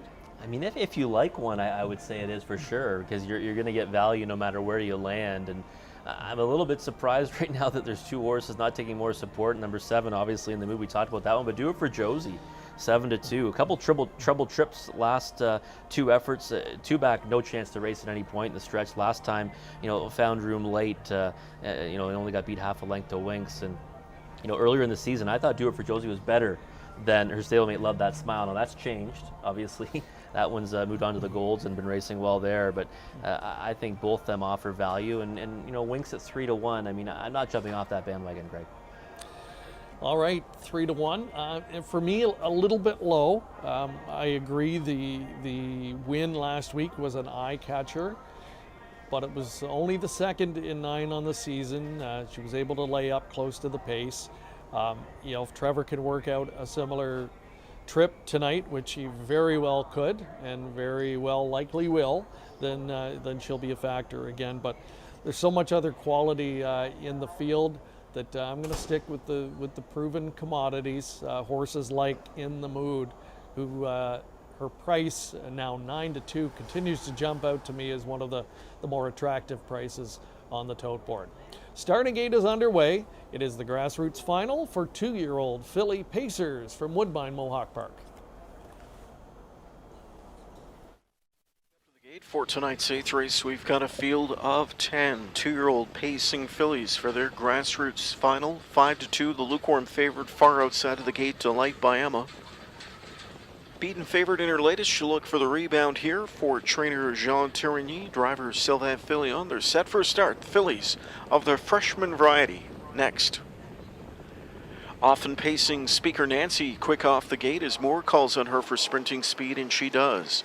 There goes Speaker Nancy darting to the lead. Coming away with her at the inside is Winks into second now. Back into third goes Creme de Light. Fourth outside rides Do It for Josie. With an early tuck into fifth goes In the Mood. Sixth off the speed is Data Party. There's Delight by Emma, the favorite, landing seventh towards the inside. Gap of another 2 lengths back to Girl Scout Cookie. Further back we go to Better Catch Girl and the trailer Ribbon Ridge. Henry fought through at the rail. Winks put Speaker Nancy in the hole. 26-1. A vicious first quarter. And they're into the backstretch now. And Winks on top leads. Back in second, Speaker Nancy. Creme de Light third. Do It for Josie. She's going to move right now. Picking up her cover to the outside goes In the Mood. Spotting it up third over Data Party. Further back we go to find Delight by Emma.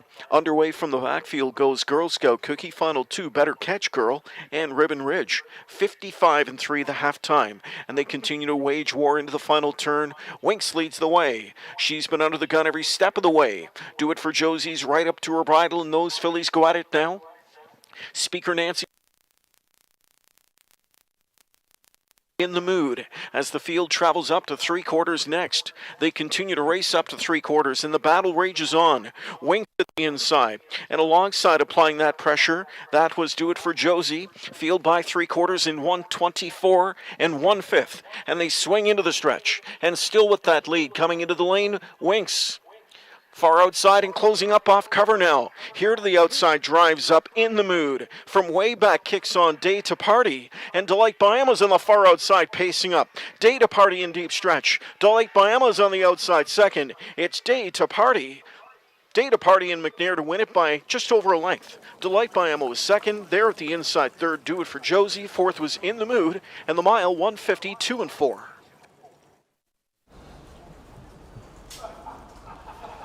Day 2 Party, a daughter of sports writer, clicking for Ben Wallace, one that we didn't talk about before the race, but another who had been winless in 6 coming in.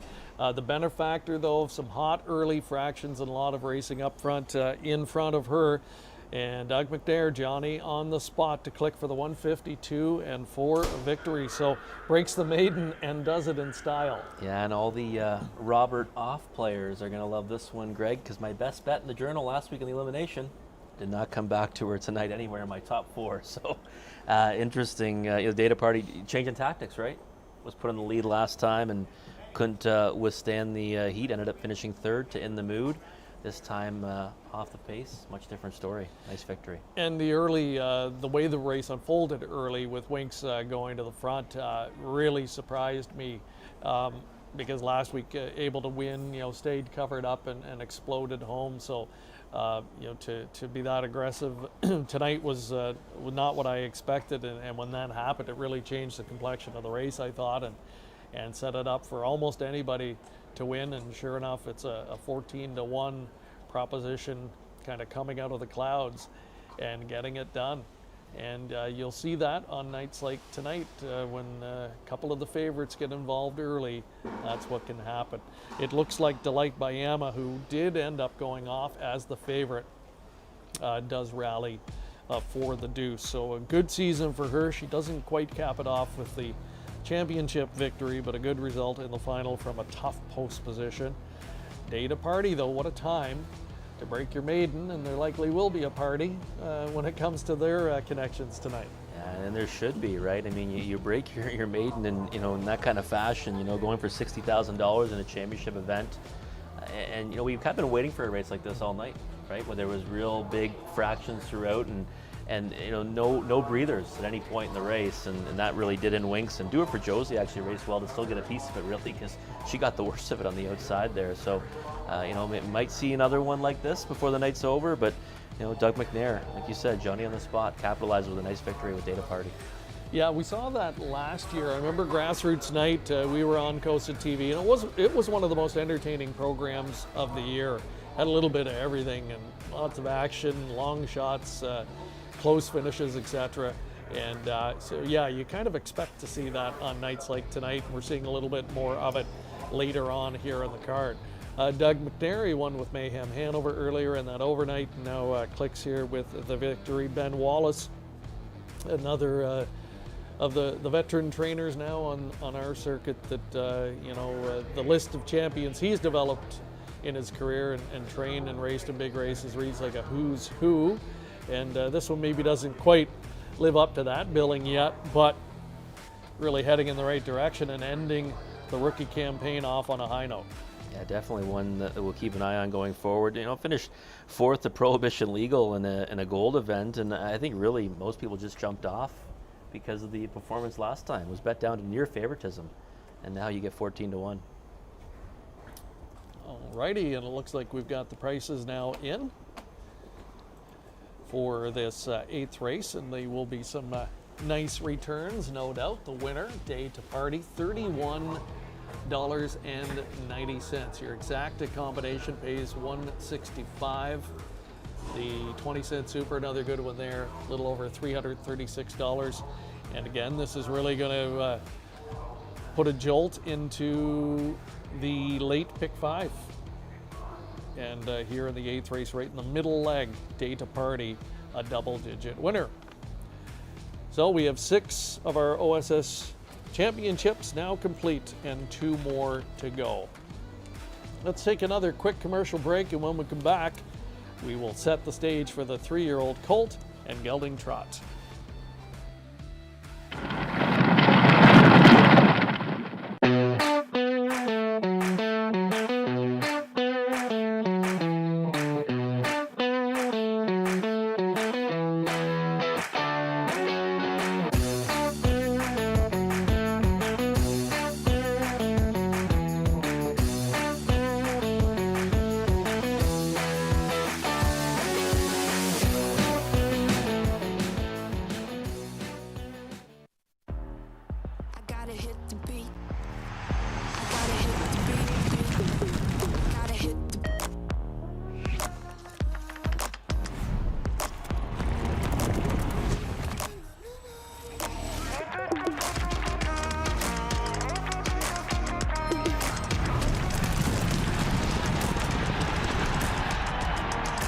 Download Dark Horse Bets today. I gotta hit the beat.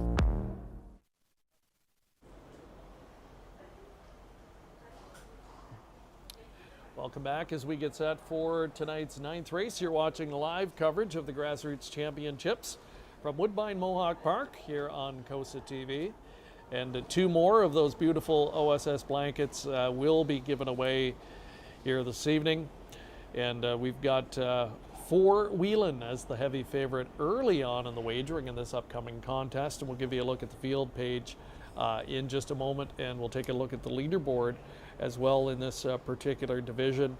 4 Whelan from the Marcel Barrios stable. Marcel had a major contender earlier in the night.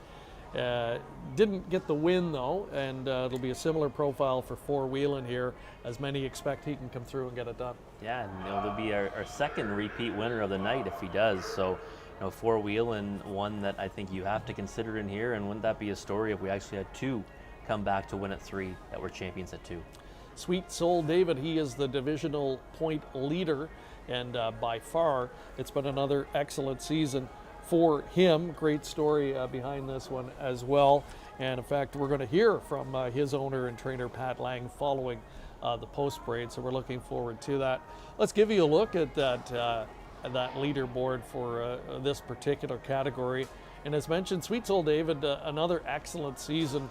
And he had a big lead in this particular group over Muscle Jack. The Prince, Walk on the Moon are both in the final here as well, but a couple of the top 5 not here for the final. And again, a lot changes when you get to this point in the season. Some accumulate points early on and for one reason or another are not around when it comes time for the final. But that's not the case for Sweet Soul David. And in fact, he will be one of the probable favorites. We're going to take a look back as well at last week's eliminations, where Sweet Soul David was one of the 2 winners. The Prince, also victorious, looked very good in winning. Sweet Soul David was put to the front in the second quarter and won. The Prince, on the other hand, followed cover and rallied from well back to score the W. So let's take a look back and see how things got sorted out heading into tonight's final. Christopheru, Pocket Rider, Tokyo Sealster. The Prince is first over, gaining third now, 3/4 and 125, 4/5 into the stretch, and it's Mystic. Mystic on that lead. Looking for the room at the rail. Here's Tokyo Sealster coming through now. The Prince on the outside, still with deep stretch work to do, but he's still trying. Here off his cover, 4 and 4, cross finish coming up now. Mystic fights on. Tokyo Sealster. The Prince, no quit in him. And it's the Prince on the outside from Actonel. He survived a tough first over trip, and he won it convincingly by a length. It was the Prince in 1:54 and 3 to get it done.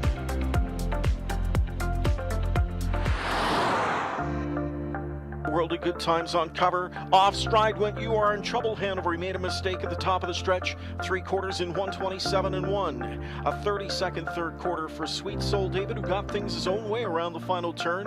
Leads it by 3 lengths. Big recovery for You Are in Trouble Hanover on the far outside. A Worldly Good Times in the center. Arlanda and a blocked Stonebridge Armor into the final 16th. They're not going to catch Sweet Soul David, not tonight. Sweet Soul David won it by 2 lengths. Second was a Worldly Good Times. Then Orlando. Unofficially fourth will be You Are in Trouble Hanover, the mile 155 and 3.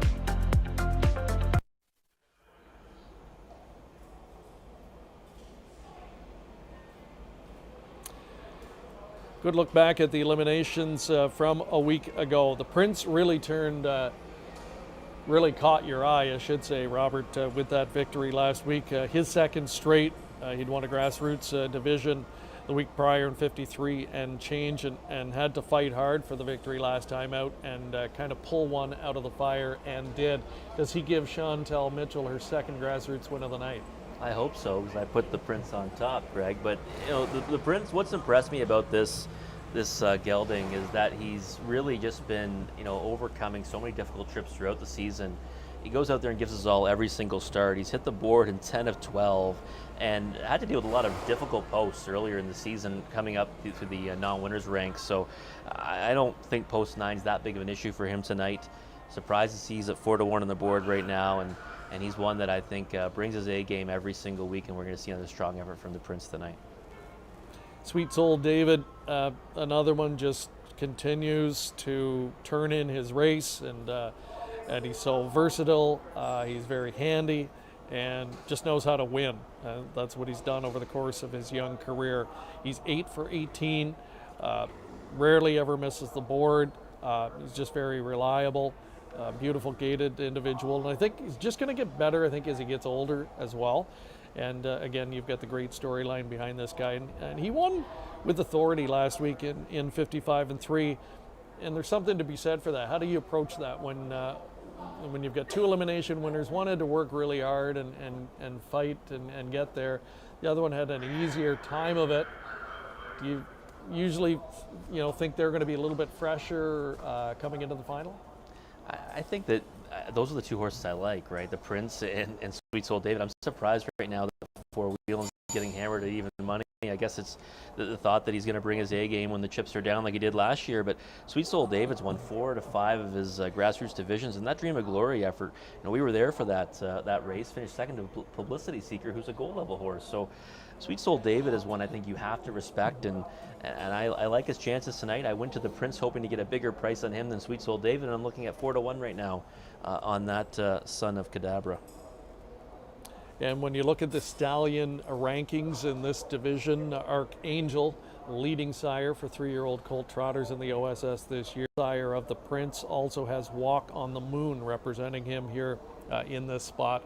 Muscle Mass, Cadabra, Wheeling and Dealing, and Royalty for Life rounding out the top 5 in that category. Speaking of Wheeling and Dealing, his son For Wheeling, the 6-5 favorite. He's been the favorite from the get-go. Is that surprising to you? Big time. Yeah, I think that Four Wheelin' has a chance in here. I thought he'd be more of a peripheral player on the odds board, you know, around 4-1, maybe something like that. The price actually we're looking at right now on Sweet Soul David, and I thought he was fantastic ending off his season last year. I think this year he's had some real nice efforts, but he's been inconsistent. That's really what I think his Achilles heel has been this season. So maybe tonight's going to be the night that he turns in his best, and if he does, he'll be difficult to beat, but I couldn't take 3-2 on. It's time to meet the field on Post Parade. Another $60,000 on the line in this contest. The sophomore colt and gelding trotters led by Tokyo Sealster Doug McNair in search of his 3rd driving win of the night, 2nd in grassroots action. Richard Moreau trains this son of Cadabra. Just 1 for 12 though on the season coming in. Number 2, You're in Trouble Hanover for Colin Kelly and Clark Bealby. Made a break last time. Nice recovery though to make the final. Number 3's Four Wheelin', the current favorite. James McDonald will be driving the Marcel Berriot trainee, a son of Wheelin' and Dealing. 3 for 10 this year. Number 4, Arlanda, trained and driven by Rick Zeron. Still a maiden through 23 starts, but has hit the board in 9 of those efforts. A Worldly Good Times is number 5, Sylvan Filion at the lines for the Ken Switzer trainee. 2 for 10 this year is the son of Royalty for Life with a 154-4 record. Number 6, Sweet Soul David, son of Cadabra. Louis-Philippe Bois does the driving for Patrick Lang.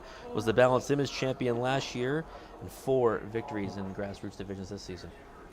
Renee Dion and Chris Christoforou, they've been a formidable combination with trotters over the last number of years. They've got number 7, Mystic, a son of Cadabra. He's 2 for 5 this year. Maybe freshness factor on his side. Mario Bayerjon does the driving and training for number 8, Walk on the Moon for the stable. 3 victories and 11 starts this season. Number 9 is the Prince. He was the other elimination winner last week. He's won half of his 12 this season. Chantal Mitchell looking for her 2nd training grassroots victory of the night. Paul McDonnell on board. Number 10, Stonebridge Armor. Scott Young aboard looking for his 2nd grassroots championship this evening for Jacques Dupont. 0 for 10 in the season, but has hit the board in 3 of those efforts. That is your field. And again, one of the elimination winners from last week, Sweet Soul David. A great story behind this one. He's co-owned and trained by Patrick Lang, and he is standing by now with Ashley McDonald. We're here with trainer Pat Lang, who trains and co-owns number 6, Sweet Soul David. How did he train this week? Trained great, best he's been all year, so hopefully he'll go out. This will be our last race with him, probably. And hopefully he goes out and does us proud. He always has his whole life, so I don't see why he shouldn't tonight. He's coming off 2 wins, and how do you feel about the 6 hole? 6 hole, no, it doesn't matter with him. He's probably the quickest horse off the gate. I'd prefer an outside position with him anyways, so it doesn't matter. You can do whatever you want with him. He's the nicest horse to drive, to train, anything. So post position is meaningless for him.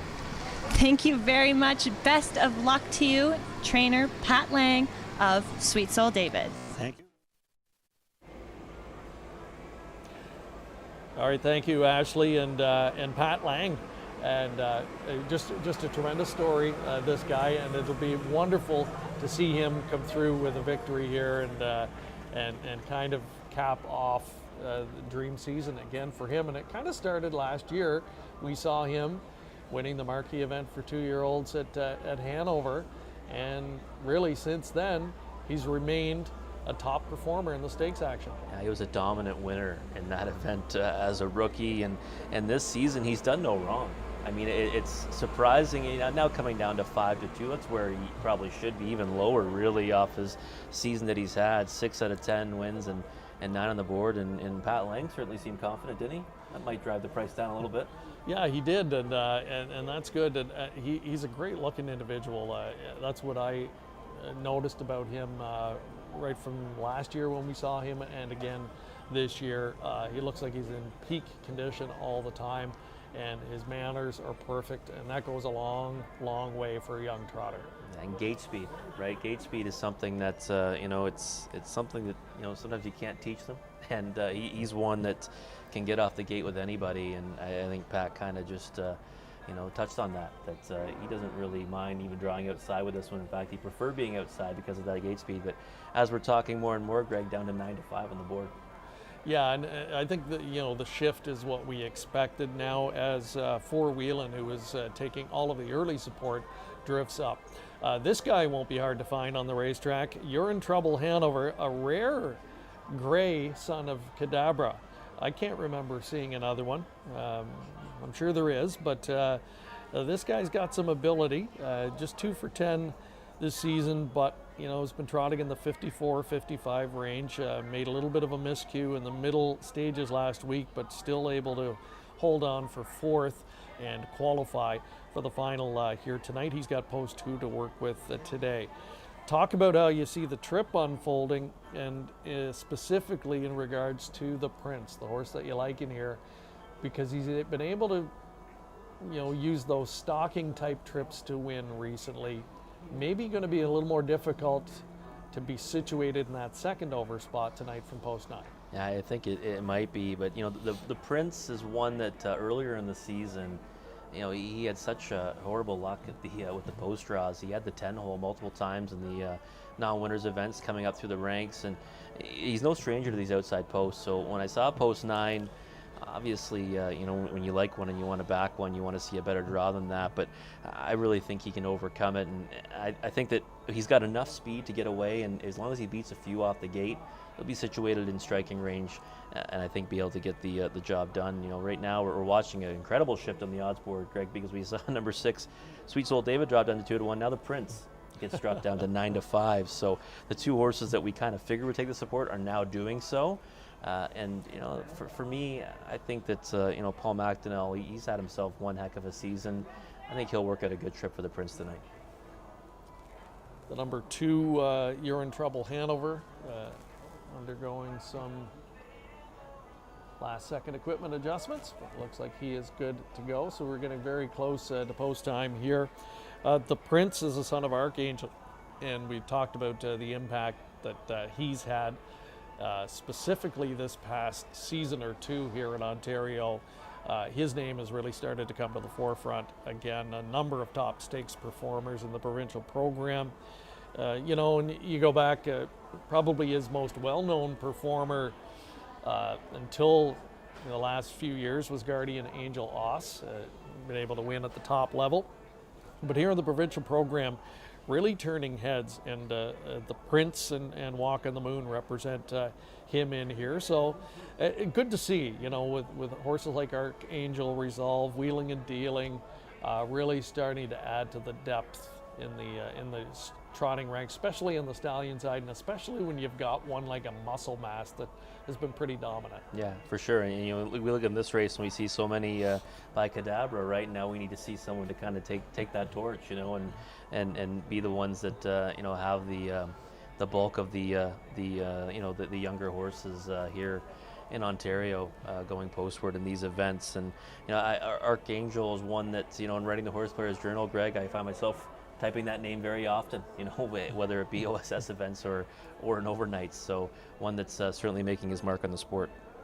And will impact the fall sales, no question. People will be starting to look for offspring of those stallions, and they'll be out in full force in some of the upcoming sales. Of course, the Lexington sale just wrapping up, and records were falling there. That's a good sign. And of course, helping that, the recent news of the big influx of cash to the Kentucky Sire Stakes program. So watch how things are going to transform there in the next couple of years. But the OSS program certainly remains one of the very best in the sport, and we are celebrating our Grassroots champions tonight. 2 more left to go this evening. First up, it is the 3-year-old colt and gelding trot final. Semi-final winners from a week ago. 9, the Prince also winning his semifinal. He moments ago was 2-1 as well, but the price drops to 8-5, making the Prince the slight choice here. As the gate swings off the turn and into the stretch, it's post time.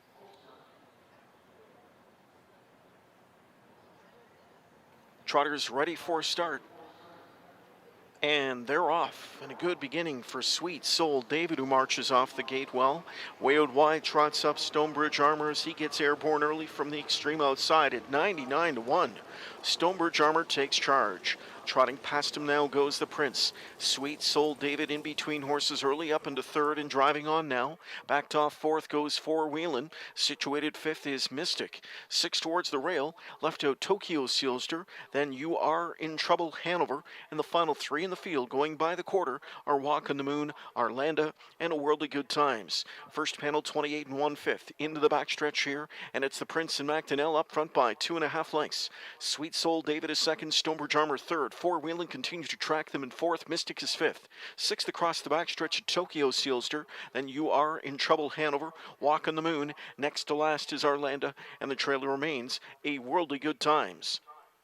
Field approaching the midway point. McDonnell carves out 57-4 first half speed, pretty sensible, and it's the Prince going into the final turn. Under attack is Four Wheelin', has got his pedal pressed, and he's trotting up alongside the Prince now, and it's Four Wheelin' trying to accelerate by right now on the turn. Four Wheelin' up on the outside, trying to get past the Prince, but the Prince can leave him out there on the turn, and the Prince will come back on at the inside now as they arrive at the top of the stretch. The Prince at the inside, second outside Four Wheelin', third is Mystic, finesse along around that final turn. Then inside Sweet Soul David, 3/4 in 1:26, and they're into the stretch. And the Prince at the inside has put away the challenge of Four Wheelin' there. It was a fierce one. Back into third is Sweet Soul David. Now if he can find some racetrack for why, he's in with a big shot. The Prince is still there. Here up the inside comes Sweet Soul David. Mystic on the outside making some late noise. The Prince digs in, and it's the Prince in the center for McDonnell. What a gutsy score for the Prince as he was under the gun most of the way. And he fends off the pressure inside and outside for a Grassroots score in 154-4.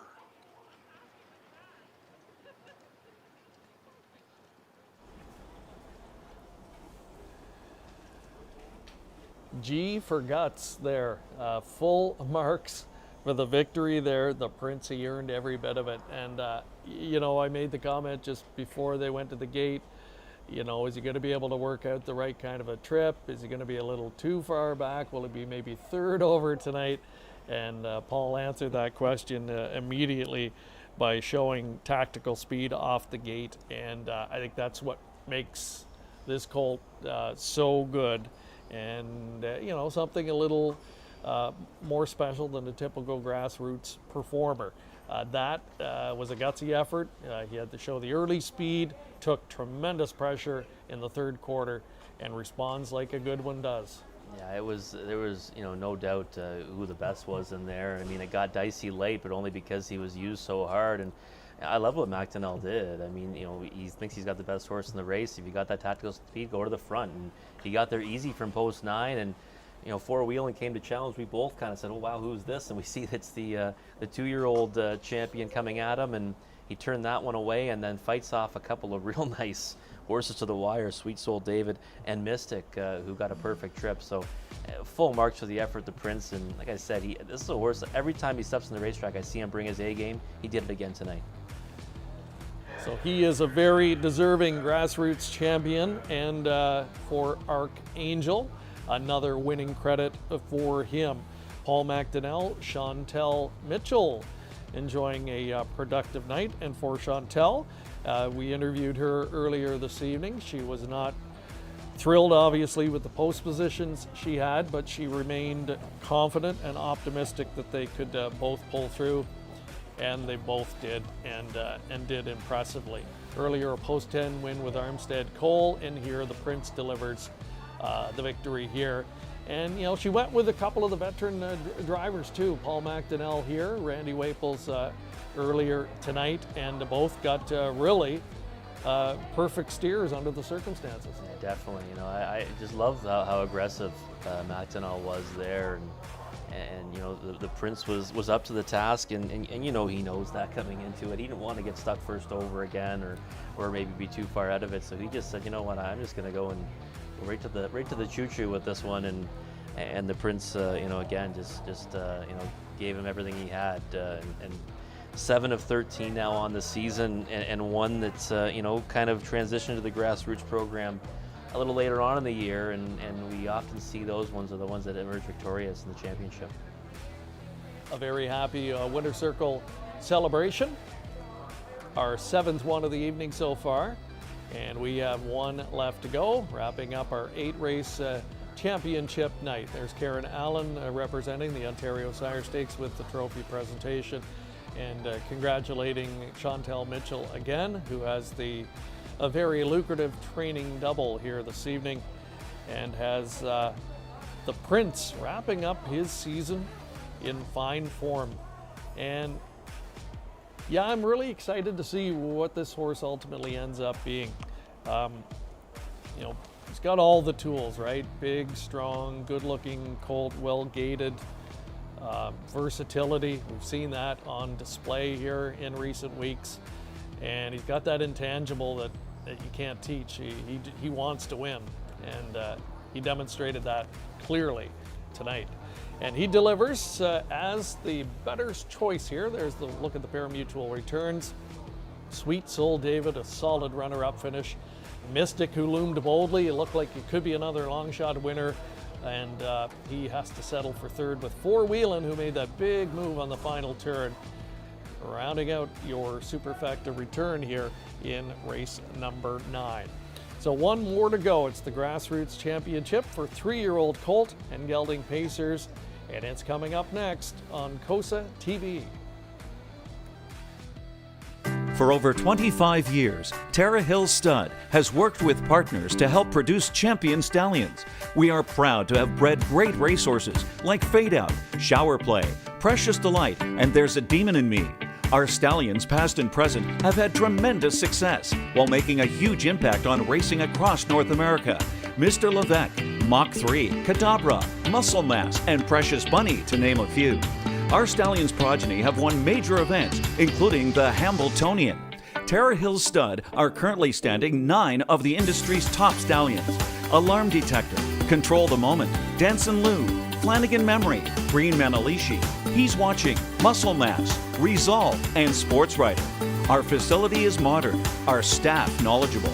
Consider Tara Hill Stud when choosing a home for your stallion. Tara Hill Stud, where champions stand and champion yearlings are raised. Log on to tarahills.com.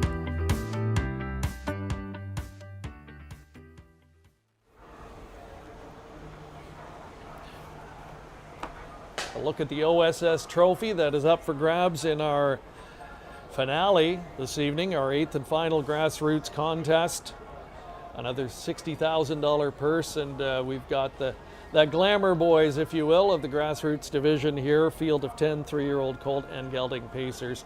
That is how they are going to line up on the starting gate. Pro line from post 1, as we get a quick thought on the field, Rob, is one that's got your attention recently, and the one that you think is going to be ultimately crowned the champion. I really like Proline. I just don't like the price right now, Greg. That's 9 to 5 on the board is not for me. My spot play of the night, and taking all kinds of money at the windows right now. But post 10 last time, the elimination, and this horse got interfered with in the stretch and got stuck on a wheel and couldn't really get off it until very late, and still blasted home in 26-2. I think Proline might have won that elim if not for that interference. So I think that he's the horse you want to be on tonight. I just don't like the odds on the board right now. So as we get a look at the field here, we're going to bring up the leaderboard as well for this particular division. And you see probably maybe a little more up and down in these 3-year-old Grassroots divisions between Gold and Grassroots over the course of the season. And there's certainly a few in here that have been fringe Gold players for a lot of the campaign. But surprising to me, no plan intended, maybe doesn't get the accolades that some of the others do, but kind of quietly under the radar, he's been the leading point getter in the field with Proline in there. Jimmy Connerby has had a good season. He's a high-speed individual as well. And what's amazing is you look at this is a Grassroots championship with colts at pace in 150, 151 every week. Yeah, this is a really nice field top to bottom. And you look at Jimmy Connerby, raced in the North America Cup, made the final of that one, and only finished 4 lengths off of Bulldog Hanover in the Sun Beach Somewhere when he paced his own mile in 49.01 and paces back half in 53 seconds flat. So I looked at this race and said, well, Jimmy Connerby is going to take all the support and be the heavy favorite. Right now that's not the case, but I think come post time that's what we'll see, because kind of following in the footsteps of Mayhem Hanover, who was also an NA Cup starter in his 3-year-old season, then went on to win the championship at 3. What's also interesting is when you look at the leading stallions in the 3-year-old colt pace division this year of the OSS Shadow Play, is the leading trainer. He's not represented here in the final. Better's Delight, Believe in Bruisers sitting 3rd, Sunshine Beach and Sports Writer rounding out the top 5. Right now, before we meet the field, it's time to look back and see what happened last week in the eliminations. They were won by Jimmy Connerby and Armour Sealster. Tonight they leave side by side on the starting gate from posts 3 and 4 respectively. As No Plan Intended starts to inch in, 3/4 of 123-1, Jimmy Connerby coming into the stretch. No Plan Intended second outside. In at the rail 3rd, Century Hannibal coming through between his Flash Cube and Twin Beat Powerball. Jimmy Connerby still clear by 2.5 lengths in deep stretch, and it's Jimmy Connerby coming to the line. Late speed outside from No Plan Intended from way back Lord Anthony and Saltwater Savage, but Jimmy Connerby just too good. Jimmy Connerby won it by 3 lengths. No Plan Intended was second, then Lord Anthony, and it looked like Saltwater Savage. 7th, Mr. Charisma, 3/4 of a mile, 123, 1/5, a 2-length lead for Armour Sealster. Armour Sealster into the stretch leads. Second outside, Betters Don't Tell.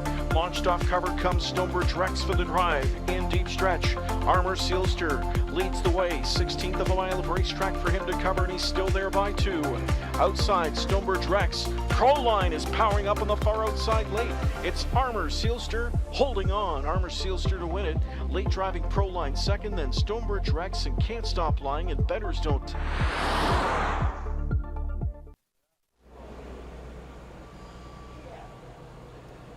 So that is how we got to tonight's final, and there is a look at Proline. Robert, you've been waiting for this guy. He's your pick. I have. Do you been. like the body language? Well, I think he looks like he's got his game face on right now, and this this son of Sports Writer was purchased privately by Determination last year at the age of 2, and I thought this is one that has kind of been on the cusp of doing great things, we'll say, and he's still got 5 wins and 15 efforts and nearly $100,000 in the bank. But I think that tonight might be, we might see his best effort of his career tonight. That's what I'm hoping for, anyways. The price is floating up too. That's what I actually like, Greg. That we're up to 5-2 now, but I want to see a few more points before post time. A very talented colt. Started his racing career for the barn of Jack and Scott Ray as a 2-year-old. They baby raced him, I believe maybe raced him a couple of times, and then was sold privately to Determination last year. Remember the first start, they raced him in Sarnia, and I believe it was a Grassroots event, and the horse kind of ran off. I think he was hitting the bike or something like that happened, and he went wild fractions and tired late. It was not the kind of start they were hoping for after the purchase, but credit the connections. Luke Blay gave him some time off. I think just kind of went back to the drawing board with him and brought him back slowly, and only raced a handful of times last year at 2, and this year only a handful of starts here with 8 in total. But now I think recently we're starting to see the Proline that we expected. High speed son of Sports Writer, and he'll lead them out for the post parade here. Post 1 for him tonight. No Plan Intended will be his next door neighbor. Leading point getter in the division, a son of Up the Credit, a past NA Cup champion. And really solid campaign for him. 14 starts and 10 top 3 finishes. Yeah, he's been consistent. That's the thing I love about No Plan Intended. One that you can always count on to be right there. And when it works out and he doesn't have to face some of the real killers in the group, he ends up getting his picture taken. But you look at some of the horses he's been chasing recently, Jimmy Connor B and Century Heineken. Couple of horses that you could bet against some of the best 3-year-olds even at the gold level on occasion. So I think that No Plan Intended is one that you're going to see land somewhere on the ticket tonight. Is it in the win position? Maybe not, but he'll get a piece of it. Well, you like Proline. I like Jimmy Connerby a lot. Really been watching this colt all season long. Talented, high speed. At times probably a bit overmatched, racing in events like the Sun Beach Somewhere, and then the NA Cup, of course, made the final of that. Got away from those rivals last week, and I thought he looked pretty dominant in his elimination a week ago, so looking for him to come back and duplicate tonight. Want to give a shout out to Linda Rainey of the Canadian Horse Racing Hall of Fame watching in, and made the comment that Chantal getting her 2 Grassroots wins with Canadian Hall of Fame driver inductees Paul McDonnell and Randy Waples. Yes, indeed. So a shout out to Linda and all the folks at the Canadian Horse Racing Hall of Fame. A look at the field, just saw Proline there. There is No Plan Intended for the father-son combination of Carl and Jody Jamieson. Again, the leader in this division in the OSS this season. Number 3, Jimmy Connor B, another father-son combination, Doug McNair and Greg McNair. 5 wins at 18 starts, over 100,000 made. Armour Sealster, son of Better's Delight, heading in the right direction recently for trainer Gabriela Sasso.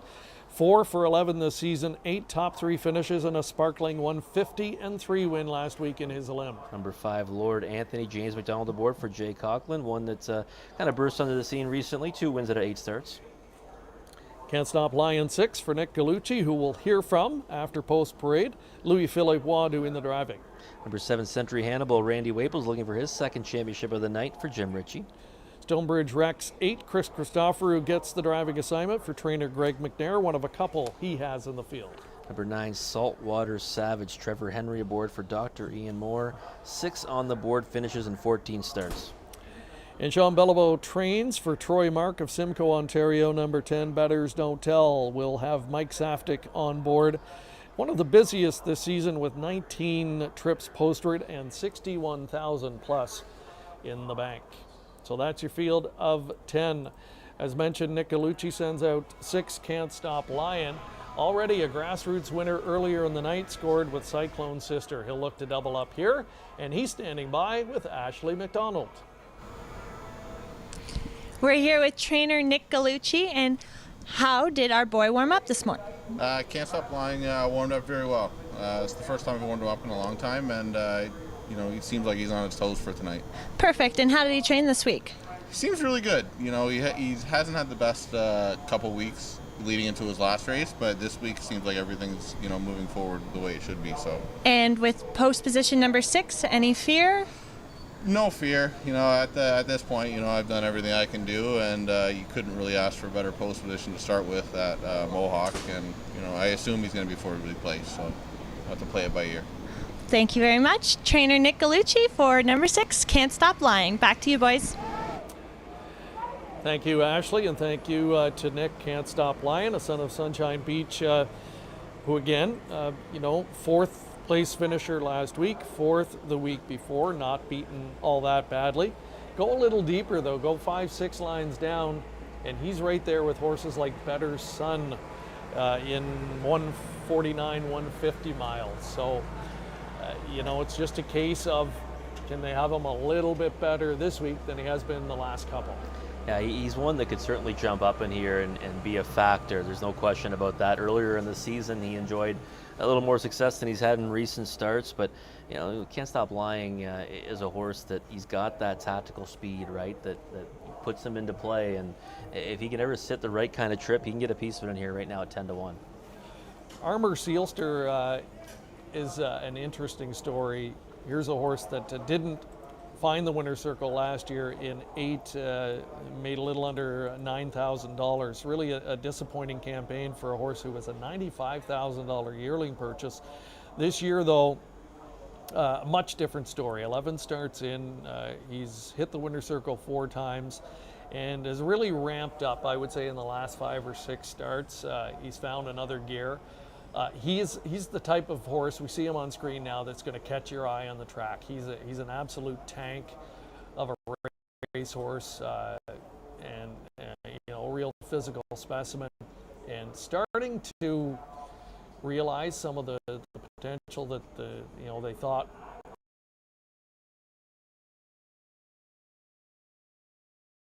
enough to make you think he can come right back and double up. Yeah, Armor Sealster turned in a big effort in that elimination, and one that you certainly can't ignore in here. There's no question about that. And right now 6-1 on the board on a horse that won in 50-3 last time around, and has 2 wins in his last 4. I think that's probably an overlay. Obviously, Jody, moves to No Plan Intended, and he might think that one's got a better chance in here, but it's also one trained by his dad, so there might be more at play. But Sylvain Fillion grabs them with that teamster aboard. Greg McNair, of course, has Jimmy Connor B, the favorite right now, and has high expectations, I'm sure, for him. But he's got a nice complement to that starter in Stonebridge Rex, so a real nice 1-2 punch for the barn. Here's a horse that just doesn't seem to throw in a bad race. It's not always good enough to win, but he's always in the hunt. Yeah, 9 out of 12 in the top 3. And the thing about Stonebridge Rex, from a betting perspective, is he got bet down to 2-1 last week in the elimination. He ended up finishing 3rd, and now this time around you're getting 13-1. I always say that if you bet him last time around, you might want to jump in again, take back that value, and get a much bigger price this time. So he's kind of the overlooked horse in the race. Well, that's Robert putting that handicapping hat on again. And you're always thinking, with that perspective, certainly, right? So at 5-2 on Proline, I know he's the one that you like in here. I'm sure you're just satisfied with that price. But what about his next door neighbor, 8-1 on No Plan Intended? We talked about it. He's been the leader in the division all season long, so it shows that he's been very consistent. Yeah, we've seen a lot of horses, like him, kind of be knocking at the door, and then they come through with the victory, when the chips are all down. So I would say from a value perspective, Proline down to 2-1 now, that's not value for me. He's still my top pick, and I'm sticking to that because I'm locked in on that in the Horse Player's Journal, but 8-1 on No Plan Intended is serious value right now. For Jimmy Connor B, Achilles heel for him a lot of this year was the level of competition he was facing, and notoriously slow starter. He's pacing home in 25 seconds, but just too far to come against that high level of competition. So I think at this level, in a good post, he's got enough gate speed to get himself into the race, and that late kick, if he's got that 26-second last quarter tonight, should be good enough to get him, if not the win, a big slice of that $60,000 purse. Well, it is our final Grassroots Championship of the night, and the starting gate is rolling. Ken Middleton one more time at the call. For Team McNair, shooting for a 6th win in the year. He was impressive in winning last week's Grassroots semi-final, and a great deal of the betting public thinking he can double up in here. It's post time for tonight's 10th race. Here they come. Field picks up speed. And they're off. Can't Stop Lying with quick speed off the wings of the gate. Leaving in the center with him is Armor Sealster there at the inside. Jimmy Connor B 3rd. Pushing out of the rail 4th is Proline. 5th in behind them, No Plan Intended. 6th outside, riding parked is Stonebridge Rex. Further back into 7th travels Lord Anthony. Final 3 in the field are Century Hannibal, Saltwater Savage, and Betters Don't Tell. Onto the quarter they go. A fired up Can't Stop Lying leads by 2. Hot first quarter here, 26 flat. In the pocket spot, Jimmy Connor B. A gap of 2.5 to Armor Sealster 3rd, Proline 4th, 5th inside to No Plan Intended. Sitting up with them 6th, Lord Anthony. 7th as they continue the march across that backstretch is Stonebridge Rex. Further back we go at the inside to find Century Hannibal, 2.5 to Saltwater Savage, and the trailer remains Betters Don't Tell. Field heading up to the half, and they chase after Can't Stop Lying, who leads it just over a length. Halftime, 54 seconds flat, good speed as they travel into the final turn. Jimmy Connor B right there, 2nd, 3rd is Armor Sealster. Proline pops first up, grabbing cover, No Plan Intended. Scooting the gap at the rail, Century, Hannibal, and there goes Jimmy Connor B pulling pocket right now from McNair as he says, let's go. To Can't Stop Lying on the way to 3/4. Can't Stop Lying, and alongside Jimmy Connor B. A gap of 2.5 lengths back now, Armor Sealster third. Overland fourth is Proline trying to catch up to cover. 3/4 in 1:21 and 2. Can't Stop Lying into the stretch. Jimmy Connor B on the outside, never did collar him. He's on the outside into second. Here outside comes Armor Sealster now, trying to track down the leg-tired leaders late. And it's Armor Sealster on the grandstand side coming after Can't Stop Lying. Can't Stop Lying put up a heck of a fight, but it's Armor Sealster who'll get the glory here and win it by half a length. Can't Stop Lying second, Jimmy Connor B third, Proline fourth in 1:49 and 1.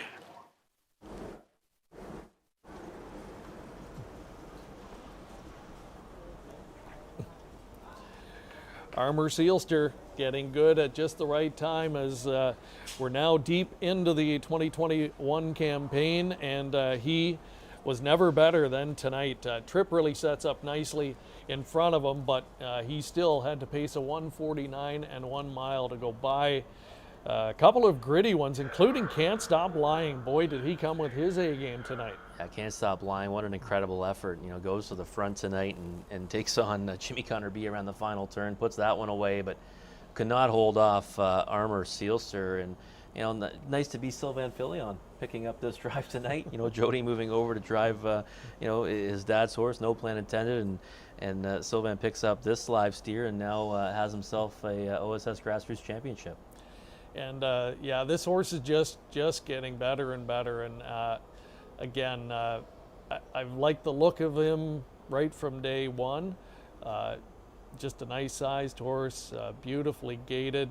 As you can see, look at, it's got that big powerful neck on him. And I get the impression he'll be the type that's going to be good on all size tracks too. So really interesting to see what the future path is going to be for him. 3-year-old season pretty much concluded now, so you're looking at life as an older horse. But good news is locally, and we've talked about it earlier tonight, a lot of good local up-and-coming talent, those 4- and 5-year-olds that will really make for hopefully a robust local preferred class.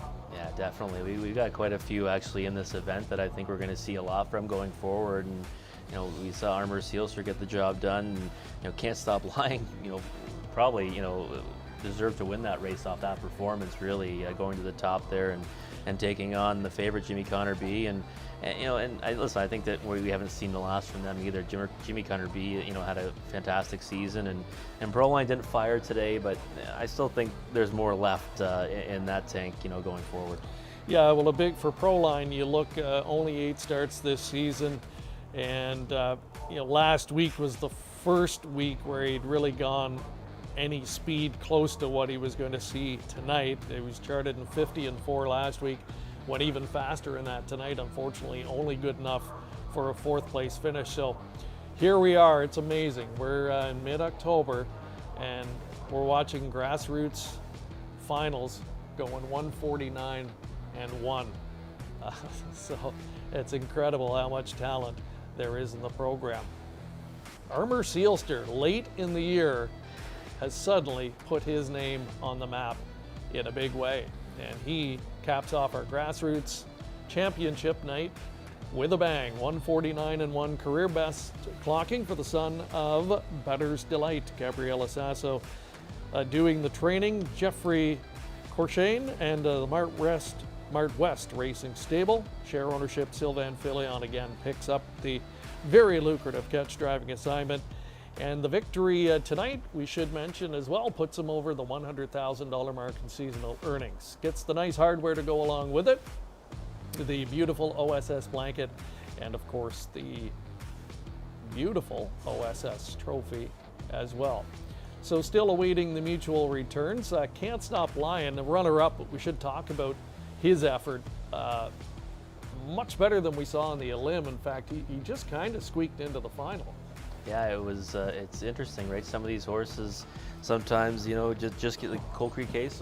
Same thing. We saw one that just got into the final last time and ends up being victorious, and Can't Stop Lying finished 4th last time. and then, you know, just goes an incredible effort to finish second tonight. So some nice mutual returns here as well. Armour Sealster, double-digit winner, 10-20. Can't Stop Lion, big effort at long odds. Jimmy Connor B. He turned in his typical race tonight, but unfortunately came up against a couple that have really stepped up their game, and he rounds out your top three. And that rounds out Grassroots Championship night. It has been a lot of fun, and we hope you've enjoyed it this evening. Don't forget to stay tuned to our social media channels. We'll have the winner of those driver colors autographed by driver Louis Philippois that we're going to be giving away as well. Maybe just one quick final thought on the night, Robert, from your perspective. Just, you know, just a fantastic night of racing. You know, I always love Grassroots final night. I love a couple storylines. You know, Cyclone Sister doubling up. She won at 2. She wins again at 3. We see Mayhem Hanover, you know, now triple up on Grassroots final night, and for me, just a great night overall. And the one that I mean, maybe I'm biased because I loved Armstead Colt tonight, but I thought that was a great effort from that trotter. But all around, you know, just a great night of racing, and happy to be here as always, Greg. All right, well, we thank you, and we look forward to seeing you back next weekend for Super Finals as we round out championship season in the Ontario Sire Stakes. Want to thank Ashley McDonald tonight, making her debut on COSA-TV. Did a wonderful job covering off our Paddock location and catching up with the connections as well. We want to thank you so much for tuning in and staying with us over the last 3 hours or so.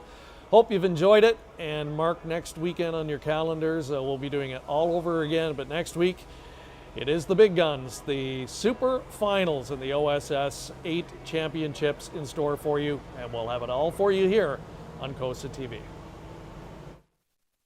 By now, you know the name COSA-TV, an industry leader producing unique, high-quality digital content promoting harness racing in Ontario. Features, virtual programming, live events, and more. COSA-TV has it covered. Follow our social media channels and be sure to subscribe to our YouTube page to view the latest content. And if you're looking to bet your favorite Ontario track, check out HPIBet.com. COSA-TV, taking Ontario racing global.